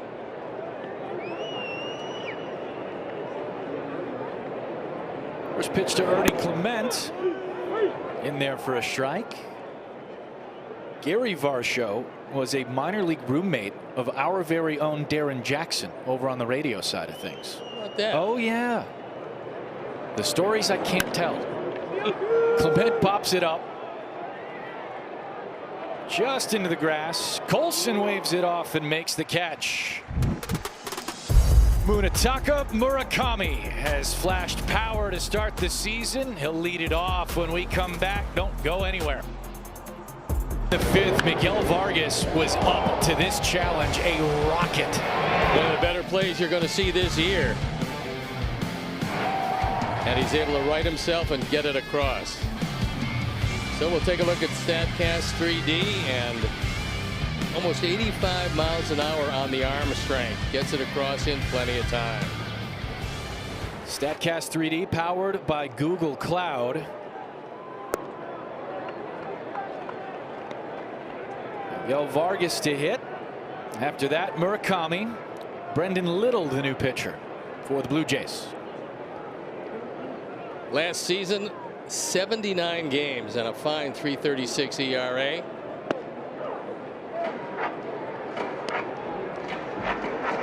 That is durability.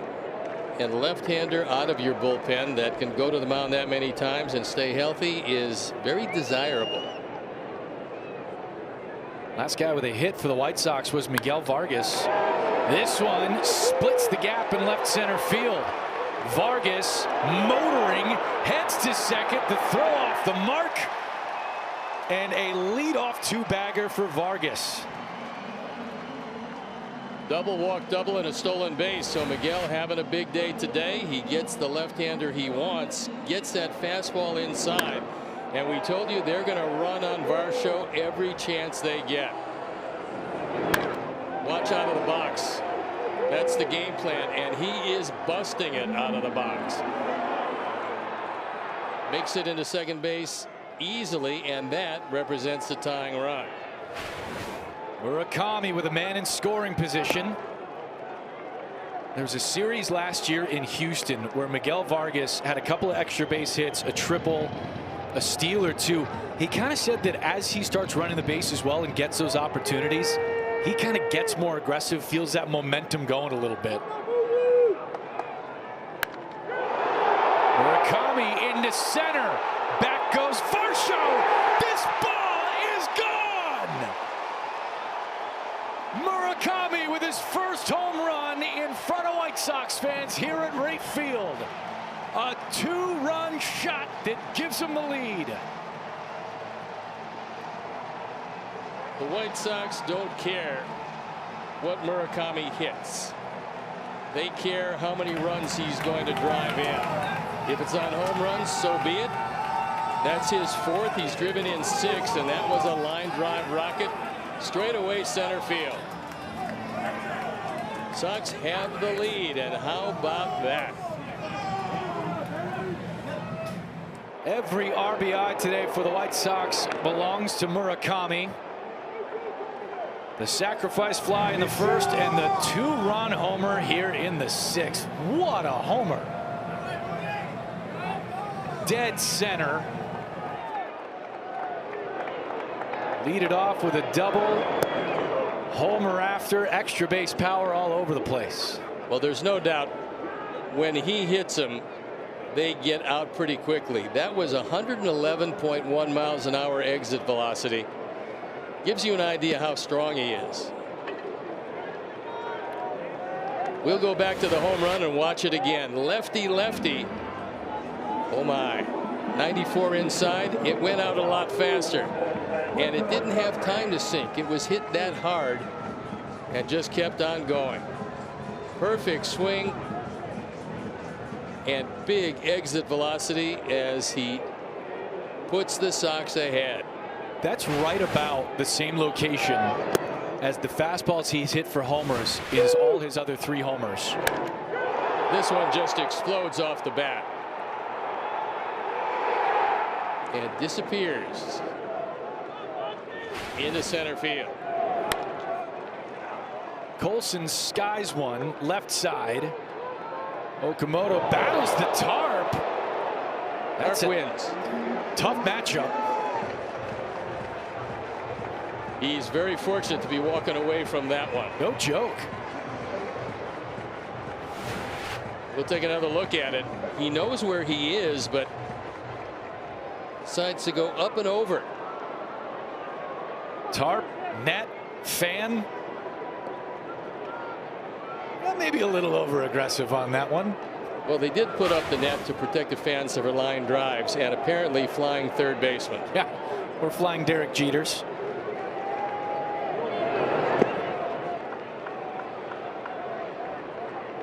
Still buzzing about that Murakami homer. Our fans are just going to love him because he's going to drive in a bunch this year. And I think it's worth pointing out, you're going to see some mistakes in 162 games. If you punish them, that makes you a very dangerous man. 3-1. Colson hits one hard. Deep to right. Straw back. This one's gone. Colson Montgomery follows up Murakami, and the White Sox have a 4-2 lead. Second home run of the year. He's driven in 6. So why this is such a wonderful game is you bring in your left-hander because you got 2 left-handed sluggers on the other team. And Little had a great year last year.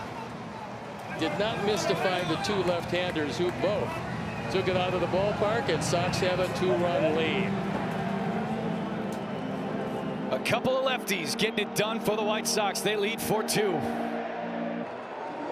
It wasn't hit all that hard, 92 miles an hour exit velocity, but it didn't have to be because he pulled the ball in a perfect spot.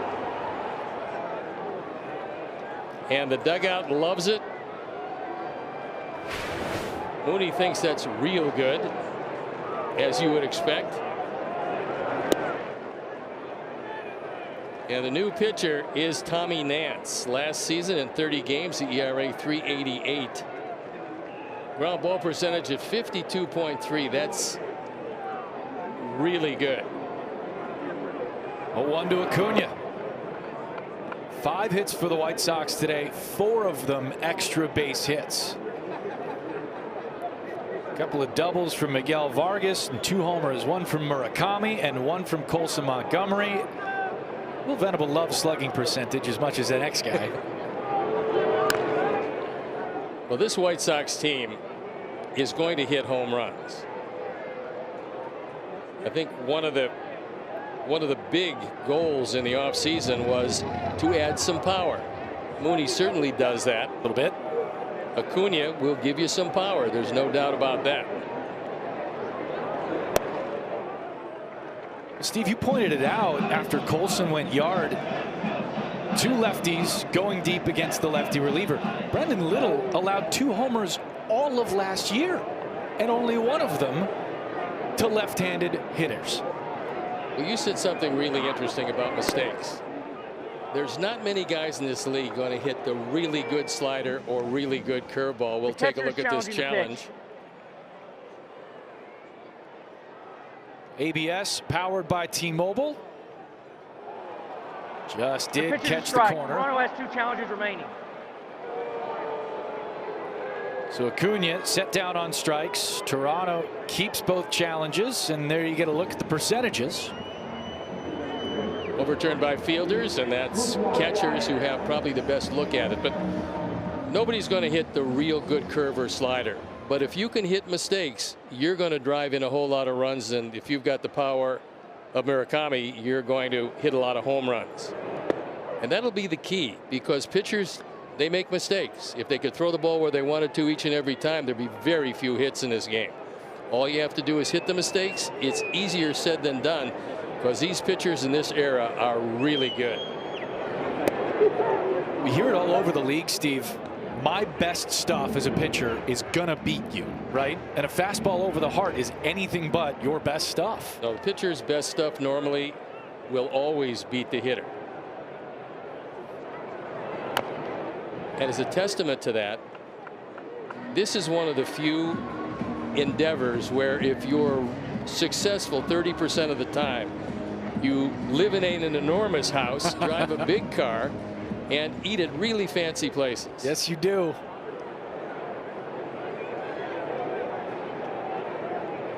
Oh, and 2 to Reese. Back up the middle.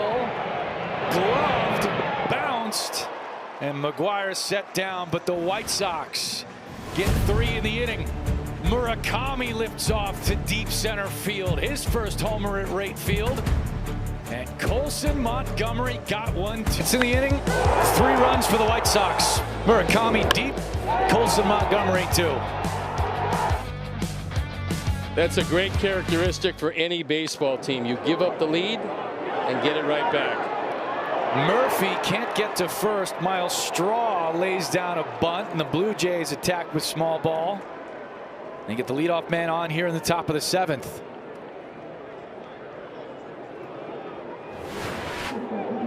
With a left-hand pitcher on the mound, if you push it to the right side, that pitcher is falling off to the third base side, and he cannot right himself. It was a good effort by Murakami to try to make the play, but unfortunately, there's really no way for a left-hand pitcher to get to the bag that quickly when you got the speed of Straw.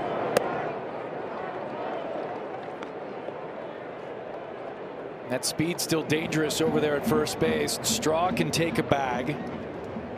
Jimenez grounds to short. Montgomery surrounds it, and his only play is to first.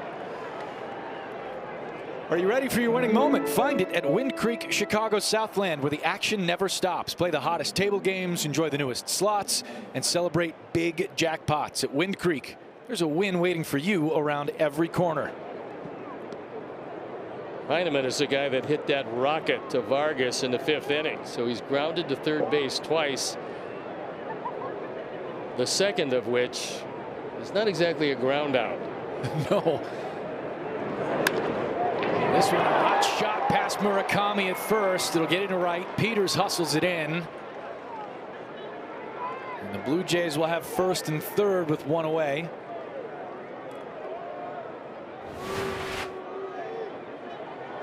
First ball fastball away, and Heineman, who hit the ball very hard last time, takes this one to right field. And it's 2 on, and here comes Will. We're going to have a change. Murphy will depart. As he does, Will step out and be back after out today, and subscribe at chsn.com, Chicago Sports Network. Full stream ahead. Got a new pitcher, Jordan Hicks. Last year, 9 starts, 34 appearances, ERA a little above 4.5. Hicks has always been a pretty good bet to get a ground ball. George Springer with men at first and third for the Blue Jays, and a big spot here. That looked like a pretty good pitch. ABS powered by T-Mobile. We'll see the result. Yes, sir. Strike. Chicago has 2 challenges remaining. Just got the bottom of the strike zone. Nice call by Reese, because in and out seems fairly easy. Up and down a little more difficult on the challenge. There's a big difference between starting 1-0 and 0-1. Now 0-2 after Springer fouled it back. Don't know the exact numbers, but the analytics guys will tell you how much of a difference it is when you start out 1-0 as opposed to 0-1.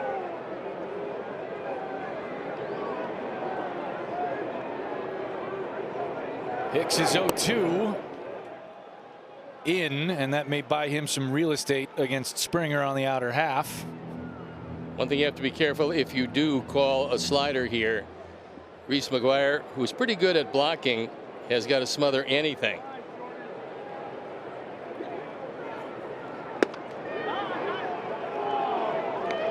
Two and two now after the breaking ball missed. It is Straw over at third with great speed and a good base runner.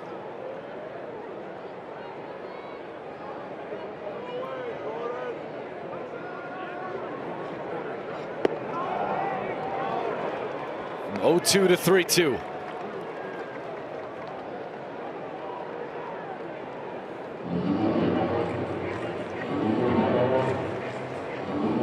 Sox got 3 in their half of the 6th on 2 home runs to take the lead back. Murakami with a good block over at first. Woo.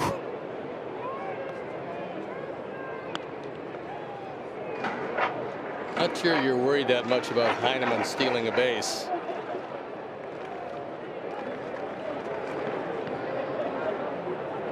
But the effort by Munetaka saved a run. That ball gets away. Straw scores easy.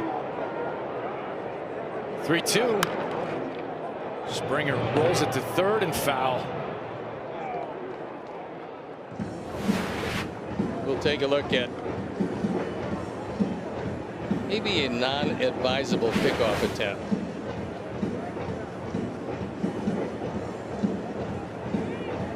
Murakami really learning that position of first base.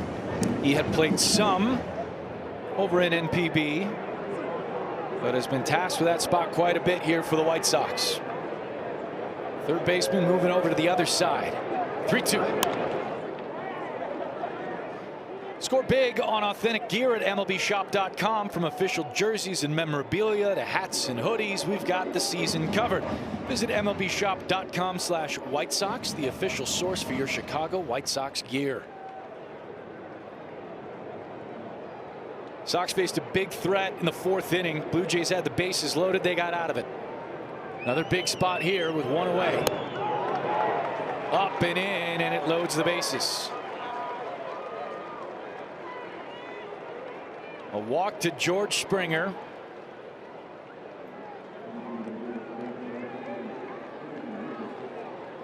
Zach Bove comes out. That was a stereo Bove. You get it twice. Comes out to have a word with Hicks, suggesting maybe getting the ball over the plate. If he can jam him inside, might get that ground ball to the left side.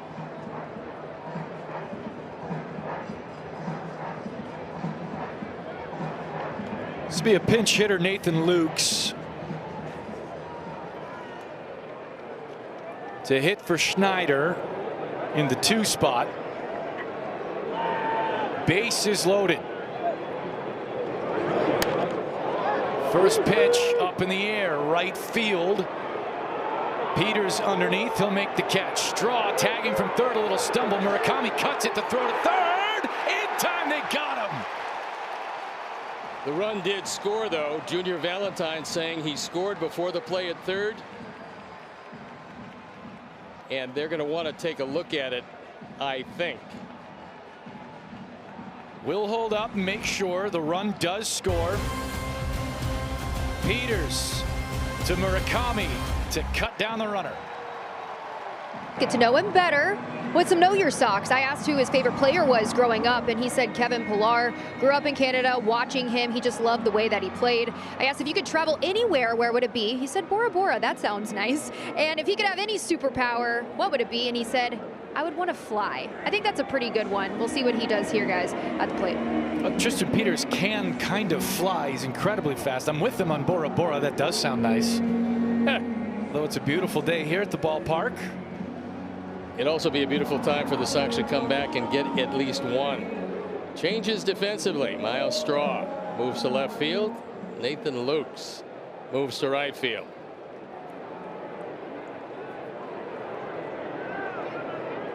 Peters leads off the inning.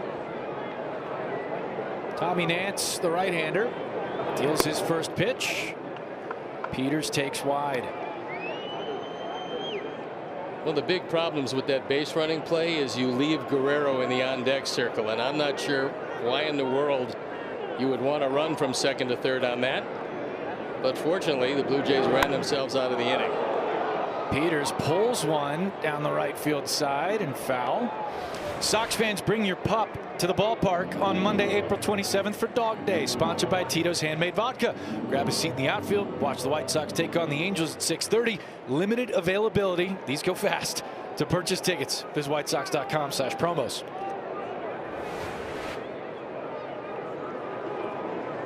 One from Nance.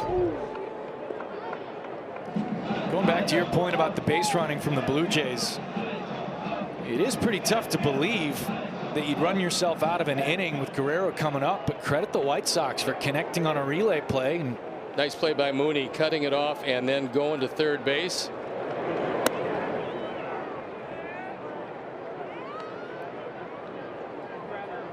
Sox very happy that Guerrero leads off as opposed to coming up with 2 on. And a chance to give him the lead.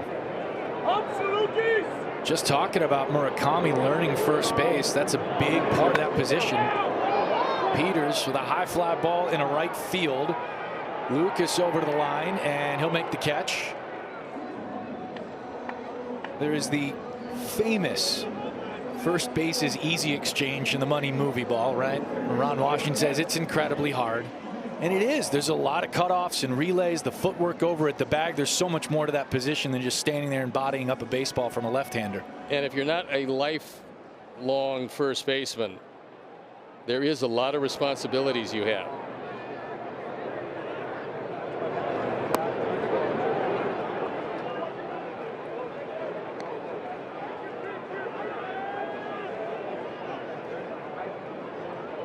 Mydroth with one away. Looking for his first hit, 0 for 3.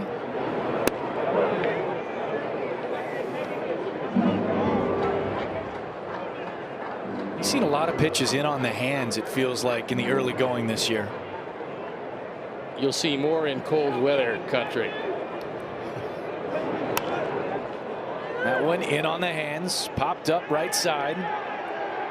Clement out, Lucas in, and he makes the waist high grab. 2 out in the inning, and both fly balls to right. Much easier play for the right fielder coming in than it is for the second baseman going back. Andrew Benintendi to pinch hit. This is the DH spot with Lenyn Sosa.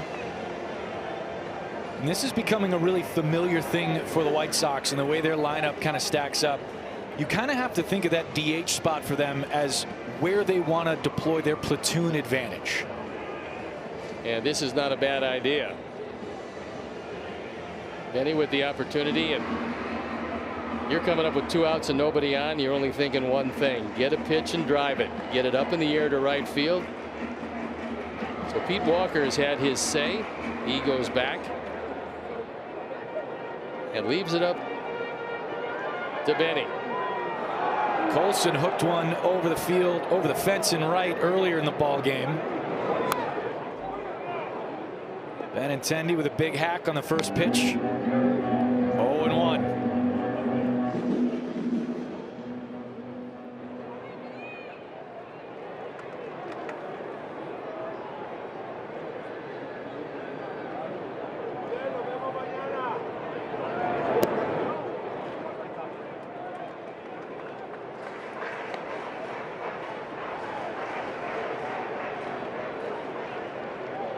Miguel Vargas on deck. They'd love to get him another chance with a runner aboard. He's 2 for 2 with a walk. That ball hit hard, second base side. Clement knocks it down. Stays with it to get the out. Sox lead by 1. Blue Jays 6. Vladimir Guerrero Jr. went yard. Well, the last time up, he hit the daylights out of it. The time before, he almost hit one out of the park. So instead of hitting a high fly ball, decides to hit a line drive, and 437 feet. Major league average at 400 feet. You can tell just how strong he is. His 41st career homer over 430 feet. We're going to go pitch by pitch here in a 1-run game with Jordan Hicks on the mound against Vladimir Guerrero Jr. It's 22% of Guerrero's homers over 430 feet. When he gets elevation at all, it's a problem.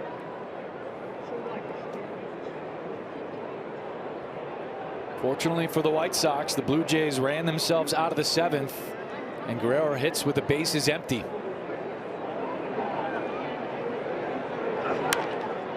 This one well hit, but foul. Sean Newcomb loosening in the pen, and he's getting ready for Varsho, who's hitting third this inning. And with Guerrero, there aren't too many major league hitters who hit 95 plus harder than he hits it. And Hicks has 95 plus consistently. 1-2. Tardy on that one. See those pitch speeds for Jordan Hicks. He's been able to go over 100 prior in his career, and now sits, 98. Get to 105. Never been anything wrong with the arm.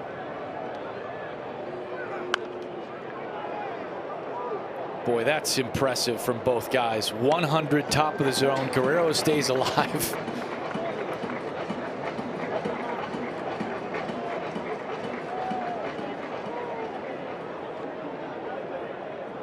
Maybe he dials it up a couple more ticks.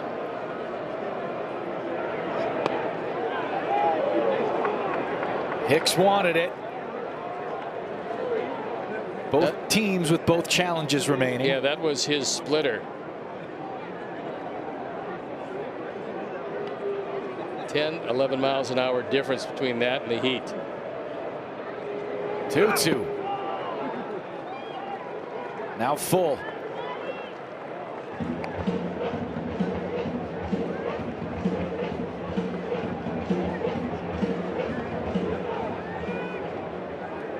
Guerrero isn't just a power hitter. He can go to all fields.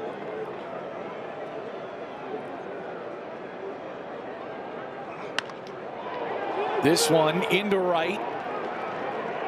Peters with a read on it and will make the catch.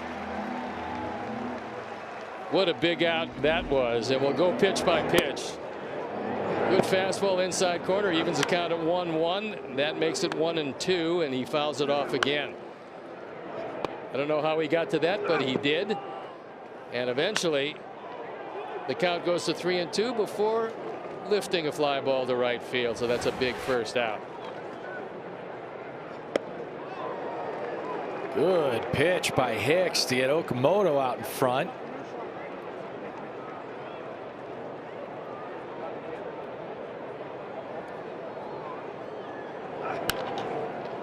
Ground ball to the left side. Vargas has had a busy day and he's been perfect. Let's go down on the farm. Here's Brooke Fletcher. Yeah, Connor, I'm going to take you down to Kannapolis, where there's two young guns who really put on a show, starting with Billy Carlson. He went 1 for 4 with an RBI double and a walk, but it didn't stop there. You got Jaden Fauske, also had a double himself, but nice to see those two perform. Some of the top picks in last year's draft for the White Sox. Then, you know, somebody that doesn't need to prove himself. How about Braden Montgomery? We know that the pop that he can have at the plate, and he had that last night with his first homer of the season. Finished the game, guys, going 2 for 4. Game had a pretty solid year. So 2 outs, nobody on. He was brought in and loosening up before the inning started for just this situation with Varsho. Varsho attacks the first one, falls behind 0-1. Newcomb had a really good 2 2/3 outing against the Marlins in the last series of the first road trip. Sox needed length out of the bullpen. Newcomb gave him exactly what he asked for. Pitched 2/3 of an inning yesterday, gave up a hit, no runs. And the question is, Sir Anthony Dominguez, 22 pitches yesterday. Can he come back to back early in the season? We will see. Well, with the Red Sox, one of the things that Newcomb learned about himself was just how important mound presence is. At one point, longtime catcher Jason Varitek told him, hey man, you got it. Ooh, he got it. One hand with the phone. Nice play. You post on social right there from that stance. Love the cap. Love the play. Is a good look. 2-2. Varsho stays alive. Long story short, mound presence matters a lot. You got to look mean out there sometimes. Give you the mean mug. He can. That's a mean mug.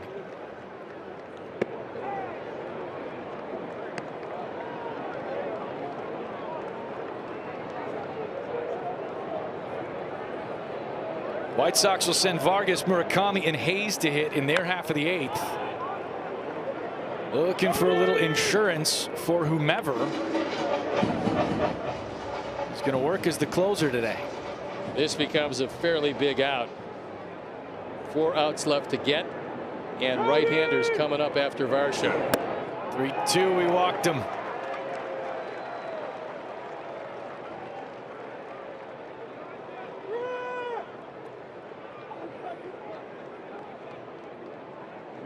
So Varsho to first with 2 away. Ernie Clement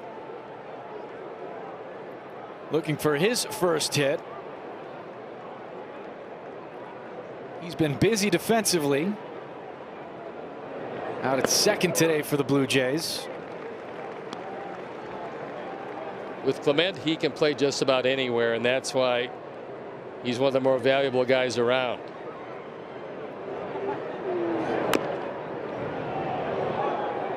Ooh. That's the second time he's done that today, only this one a little better contact with the foot. You get a slider or breaking ball inside, left-hand pitcher, right-hand hitter. When you hit the top of the baseball, it's coming right back at you. In a good deal of pain is Ernie Clement. Barrel rolled about 10 feet out in front of home plate after fouling that one off the foot. You can see he's dealing with it. You know this is a former pitcher. Guy fouls it off the foot. What are you coming back with next? Oh, well, you want to test to see if that foot's okay. So you throw another slider inside, and just by accident, he might foul it off his foot again. Who could say? 0-2. Clement in the left and foul. He hooked one. Yeah, I've always loved that about you pitchers. It's just a professional courtesy to see how healthy you are. You want to test out, make sure the guy is entirely healthy. It's for you that I'm doing this. I think Clement is still feeling the effects of that, so he's going to take a little time. Yeah, nice day here at the ballpark, but a little chilly, and that feels even worse when the temps are under 50. 0-2 again. And again a foul ball, and again Clement not able to put his whole weight on that foot as he gets out of the batter's box. Newcomb came in to face Varsho with 2 out in the inning, walked him.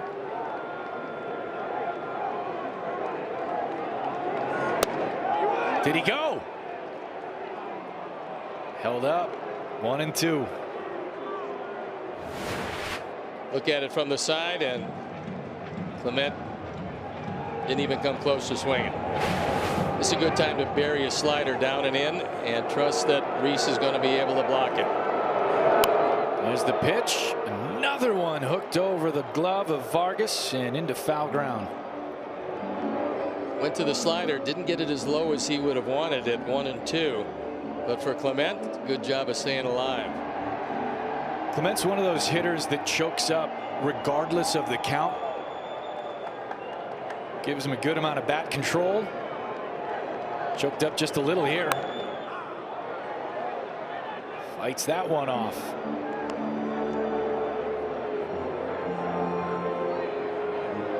He's going to be feeling that tomorrow. You can tell. Still limping around. 5 foul balls in this at bat. It's like some of the Brewer hitters who kept fouling off everything. This one back up the middle. My drop will take it to the bag. The White Sox lead 4-3. It over, giving them a 2-run lead. It was chipped away at, and now it's a 1-run lead late. And Braden Fisher, who threw yesterday, comes on last year. Very durable. 52 appearances, 3.33 on the ERA. Sox looking for at least one. Get a little comfort heading into the top of the 9th inning. But first things first. This is the guy you want to start it out. Miguel Vargas has been on base all 3 times. 2 doubles, a walk, scored once, has a stolen base. Has been dynamic at third today with the glove too.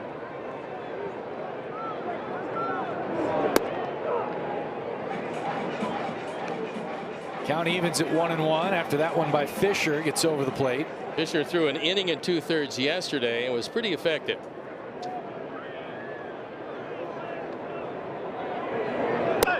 High and tight. Fans not really happy with that, especially for a guy who's been up 3 times on base 3 times. Starts to feel a little personal. 2-1.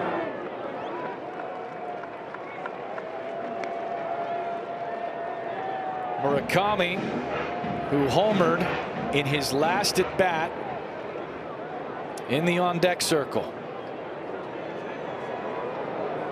3-1. Took it for a strike. I think Miguel thought that one was a bit wide of the plate, but it looked like it might have just had the corner. Chose not to challenge. 2 remaining for both teams. Both have been successful with the challenge. That's a walk to lead off the inning. Good start for the Sox. Time now for a preview of White Sox post-game live presented by Yingling. Let's check in with Chuck and Ozzy. All right, nice game for your pick to click, by the way, Miguel Vargas. A 1-run victory yesterday. It's a 1-run lead right now. What do you think? That's the biggest reason Dominguez is in town. You know, that's a big acquisition for the White Sox. Hopefully come out and do what he did yesterday. All right, lots to get to on the post-game show. We hope it's a winning edition. Mune, what has he got here today? Hey, another one, buddy. That'd be nice. Back to you guys. I'm with you both. Another homer for Murakami would be wonderful for the White Sox. Heineman out to the mound to maybe give a word of advice, because he's been sitting back there for Murakami all game long. The advice has to do something with don't throw 94 over the heart of the plate to this guy.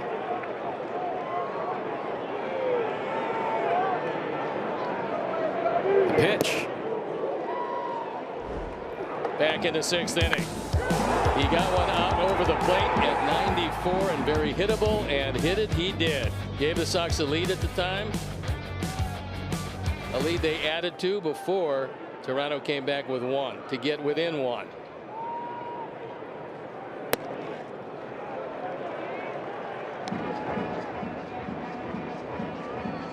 I think one of the things that's impressed me most about Murakami is his ability, for the most part, to lay off high velocity. He did that against Mizorowski in the opener. Got a couple of walks in the opener against a very tough right-hander. I think one of the things that Heineman said when he went out to talk to Fisher was keep your eye on Vargas. Got a stolen base already. You got to make sure that you freeze him on that lead. Hitters count for Munetaka. Hey students, it's easier than ever to get your friends together for a White Sox game. Sign up for Student Pass alerts and get exclusive access to exclusive ticket offers. Text STUDENT to 244-769 to sign up, or visit whitesox.com/student for more information. Now the 2-2. Murakami with a liner back up the middle. Vargas with a good job to get back.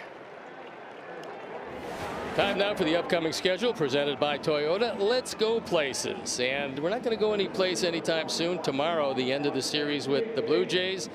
Then the Orioles come to town before heading to Kansas City for Ford, the off day on Monday.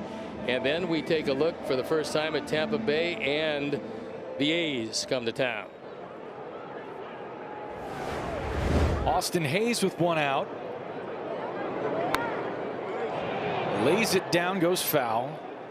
I just love the fact that he took a look at Okamoto, who was back at third, and tried to take advantage of it. You get that on the grass, it's a sure base hit. There's nothing he can do with it. And now he is moving once again way back at third base, inviting yet another bunt. And again, this is about where you're going to get him to play that next pitch. Maybe not this time, but sometime down the line, Hayes will get a third baseman playing in, and he's able to shoot one by him.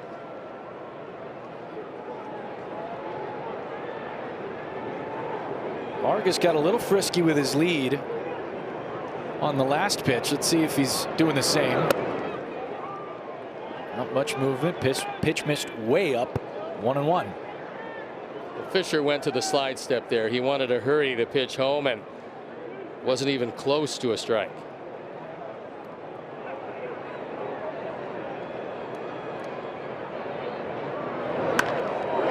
Hayes crushes one past and in the left. Sox got a rally going with one away in the 8th. They already lead by 1, and they want more.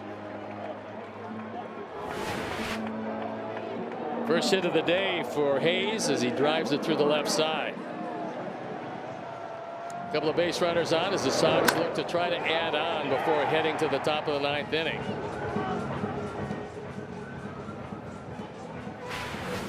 All smiles for Austin Hayes.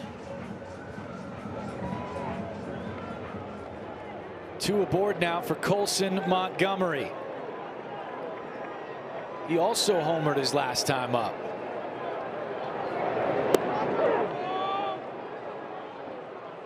Takes a strike from Fisher. 0-1. Montgomery worked a 4-pitch walk in the 4th. Been on base twice. Fisher delivers. Big hack, make it 0-2.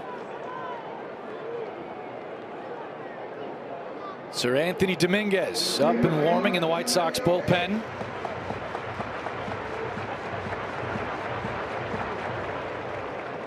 Worked yesterday. Looks like he'll come on to close.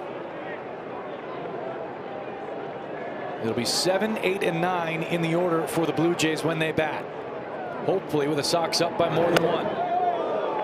Another one up and in.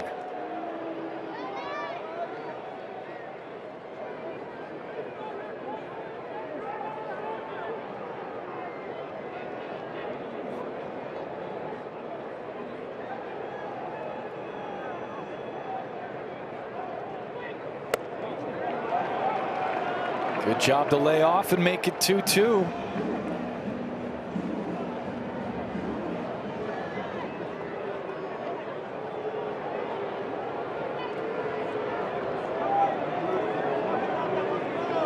Big spot here late. Let's see if the youngster can do it. We'll take a look at the difference in this game. It was the second home run of the inning. This one didn't make it by much, but it certainly was effective. And after Murakami put the Sox on top by a run, Colson made it 2. It's now a 1-run lead late. Now a 2-2 to Montgomery. That was a mistake breaking ball, and Fisher is pretty lucky to get away with that. Colson's home run at 348 feet. Just enough. Count it.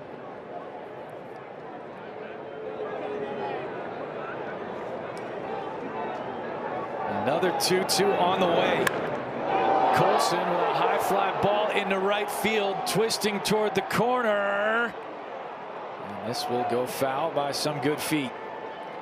Ultimate flexibility every game. The 10-ticket all-access flex plan lets you choose any combination of games throughout the season. You decide when and how to use your vouchers. Allows access to all 81 games, including 2 vouchers for the Crosstown Series against the Cubs. To purchase, visit whitesox.com/ticket plans. The fake move to second to check on runners. But Vargas, having seen it work yesterday for Toronto, not getting much of a lead, knowing that Jimenez is right behind him. Blue Jays got Tristan Peters picked off second base yesterday, and he won the ball game late. Swing and a miss for Montgomery, and the Sox down to their final out in the 8th. Fisher had been wanting to go upstairs that entire at bat. Finally got that heater upstairs. It's his 4-seamer.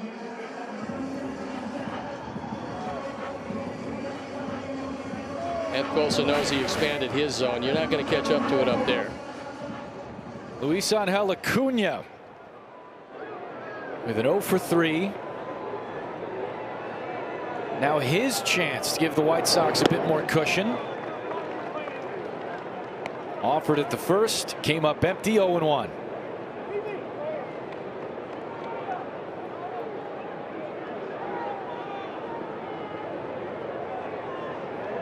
A walk and a hit for the Sox in the inning has given him this chance to expand that lead. I think any base hit at all, you run with Vargas. You put the pressure on their outfield to throw him out.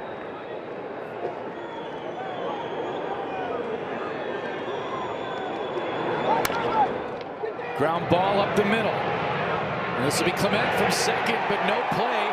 Fakes a throw to third, and they've got him caught up. Vargas will turn around as Heineman delivers. That ball goes into left, and Vargas will score. Hayes behind him.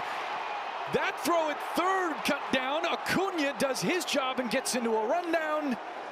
And the Sox get 2. You hit it right on the head. If he runs into the out, that second run does not count. Well, the White Sox now with a 6-3 lead in the 9th inning against the Blue Jays, and Sir Anthony Dominguez on to close. He comes on in a save situation. Last season, a strong year. Earned him a 2-year contract, and instead of being primarily a setup man, he is the closer. And now he's got a little daylight to work with as the Sox score a pair heading into the top of the 9th. It's Addison Barger pinch hitting for Miles Straw to lead off the 9th. Barger had an outstanding run in the World Series. and into the World Series for the Blue Jays. A lot of big hits in this bat and a lot of power. Dominguez fires. Dominguez converted 13 of 18 opportunities last season as a closer, or when he had the opportunity to do so.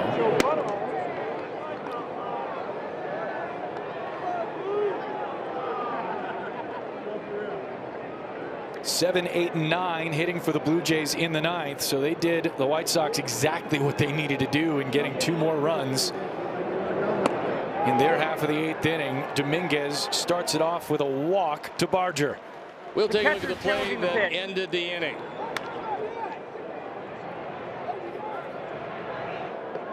But we do have a challenge. The pitch is a ball. Chicago has 1 challenge remaining.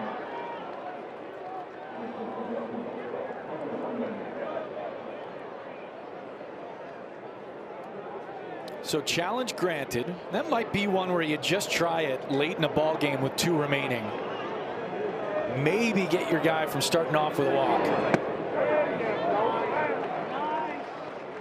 We'll show you that craziness in the last half inning in just a bit. But now Andres Jimenez hits with 1 man on and nobody out for the Blue Jays. Jesus Sanchez is on deck. Good pitch by Dominguez. Look, every out becomes a pretty big out, but with Sanchez on deck, you certainly want to end this one in the Jimenez at bat. You put him on, you don't want to see Sanchez representing the tying run. He has started hot this season. This one, a slow roll, Vargas, and they'll get the lead runner, so 1 away. We'll go back to the end of the inning.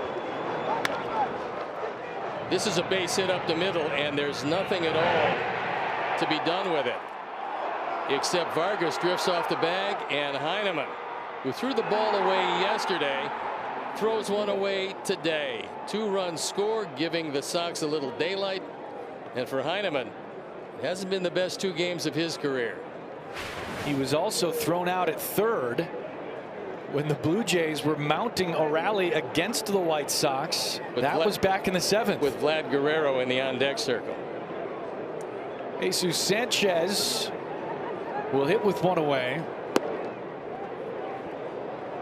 And in a lot of ways, there's Acuna.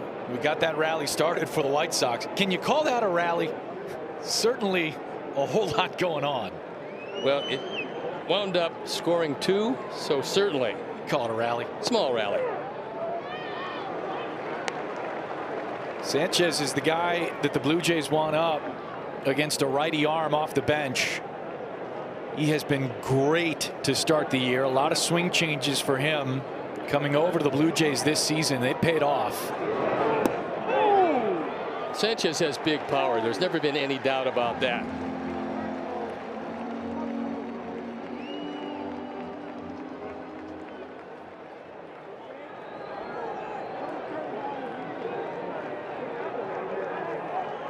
And McGuire out to talk with Dominguez.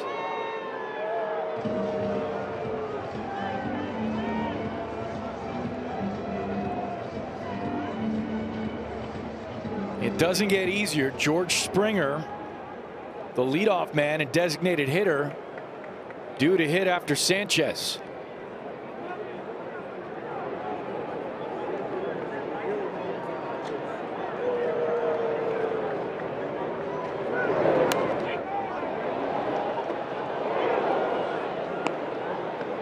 .97 in on the hands, and especially upstairs, left-handers will not put that one in play too often. It is Jimenez over at first. Busted bat, lifted into left, and this is down for a hit.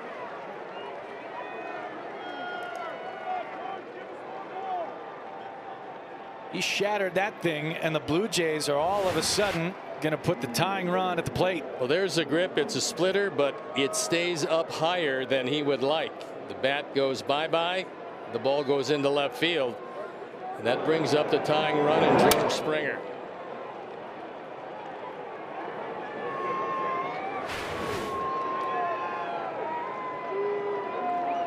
We'll show you each pitch as Dominguez battles Springer.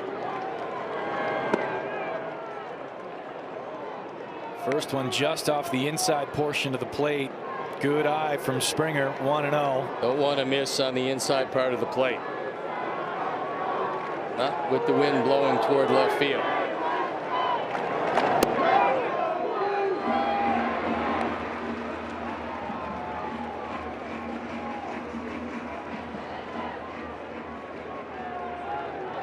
George Springer finished 7th in MVP voting last season.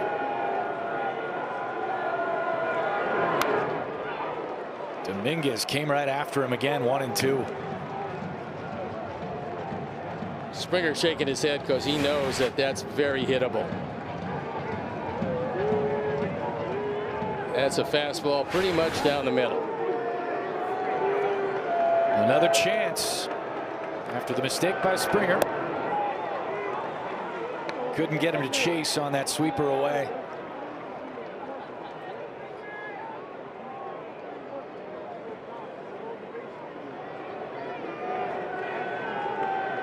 Dominguez trying to lock down his first save for the Sox.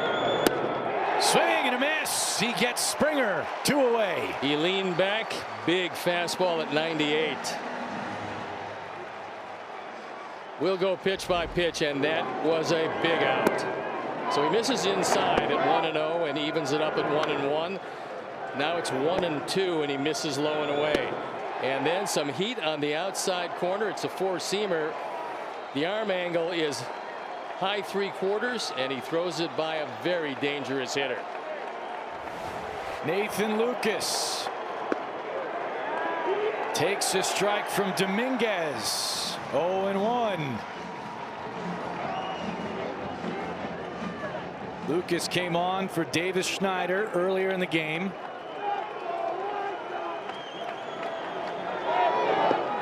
Yes, he did. Checked it.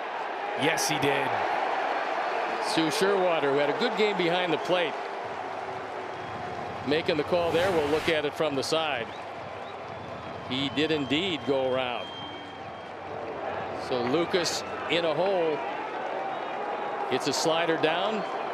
Nice bit of blocking by Reese McGuire. One more strike to get. That one upstairs looking for Chase.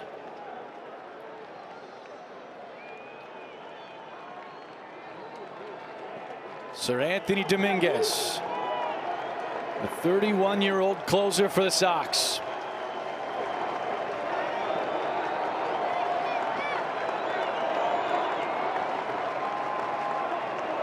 One-two coming.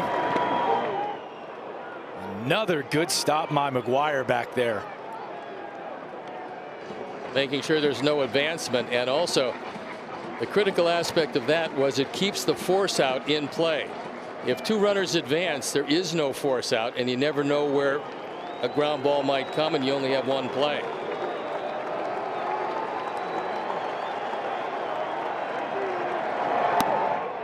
That one wide, 3-2.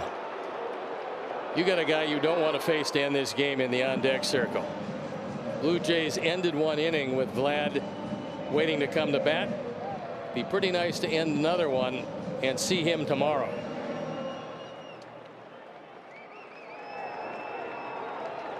Three and two.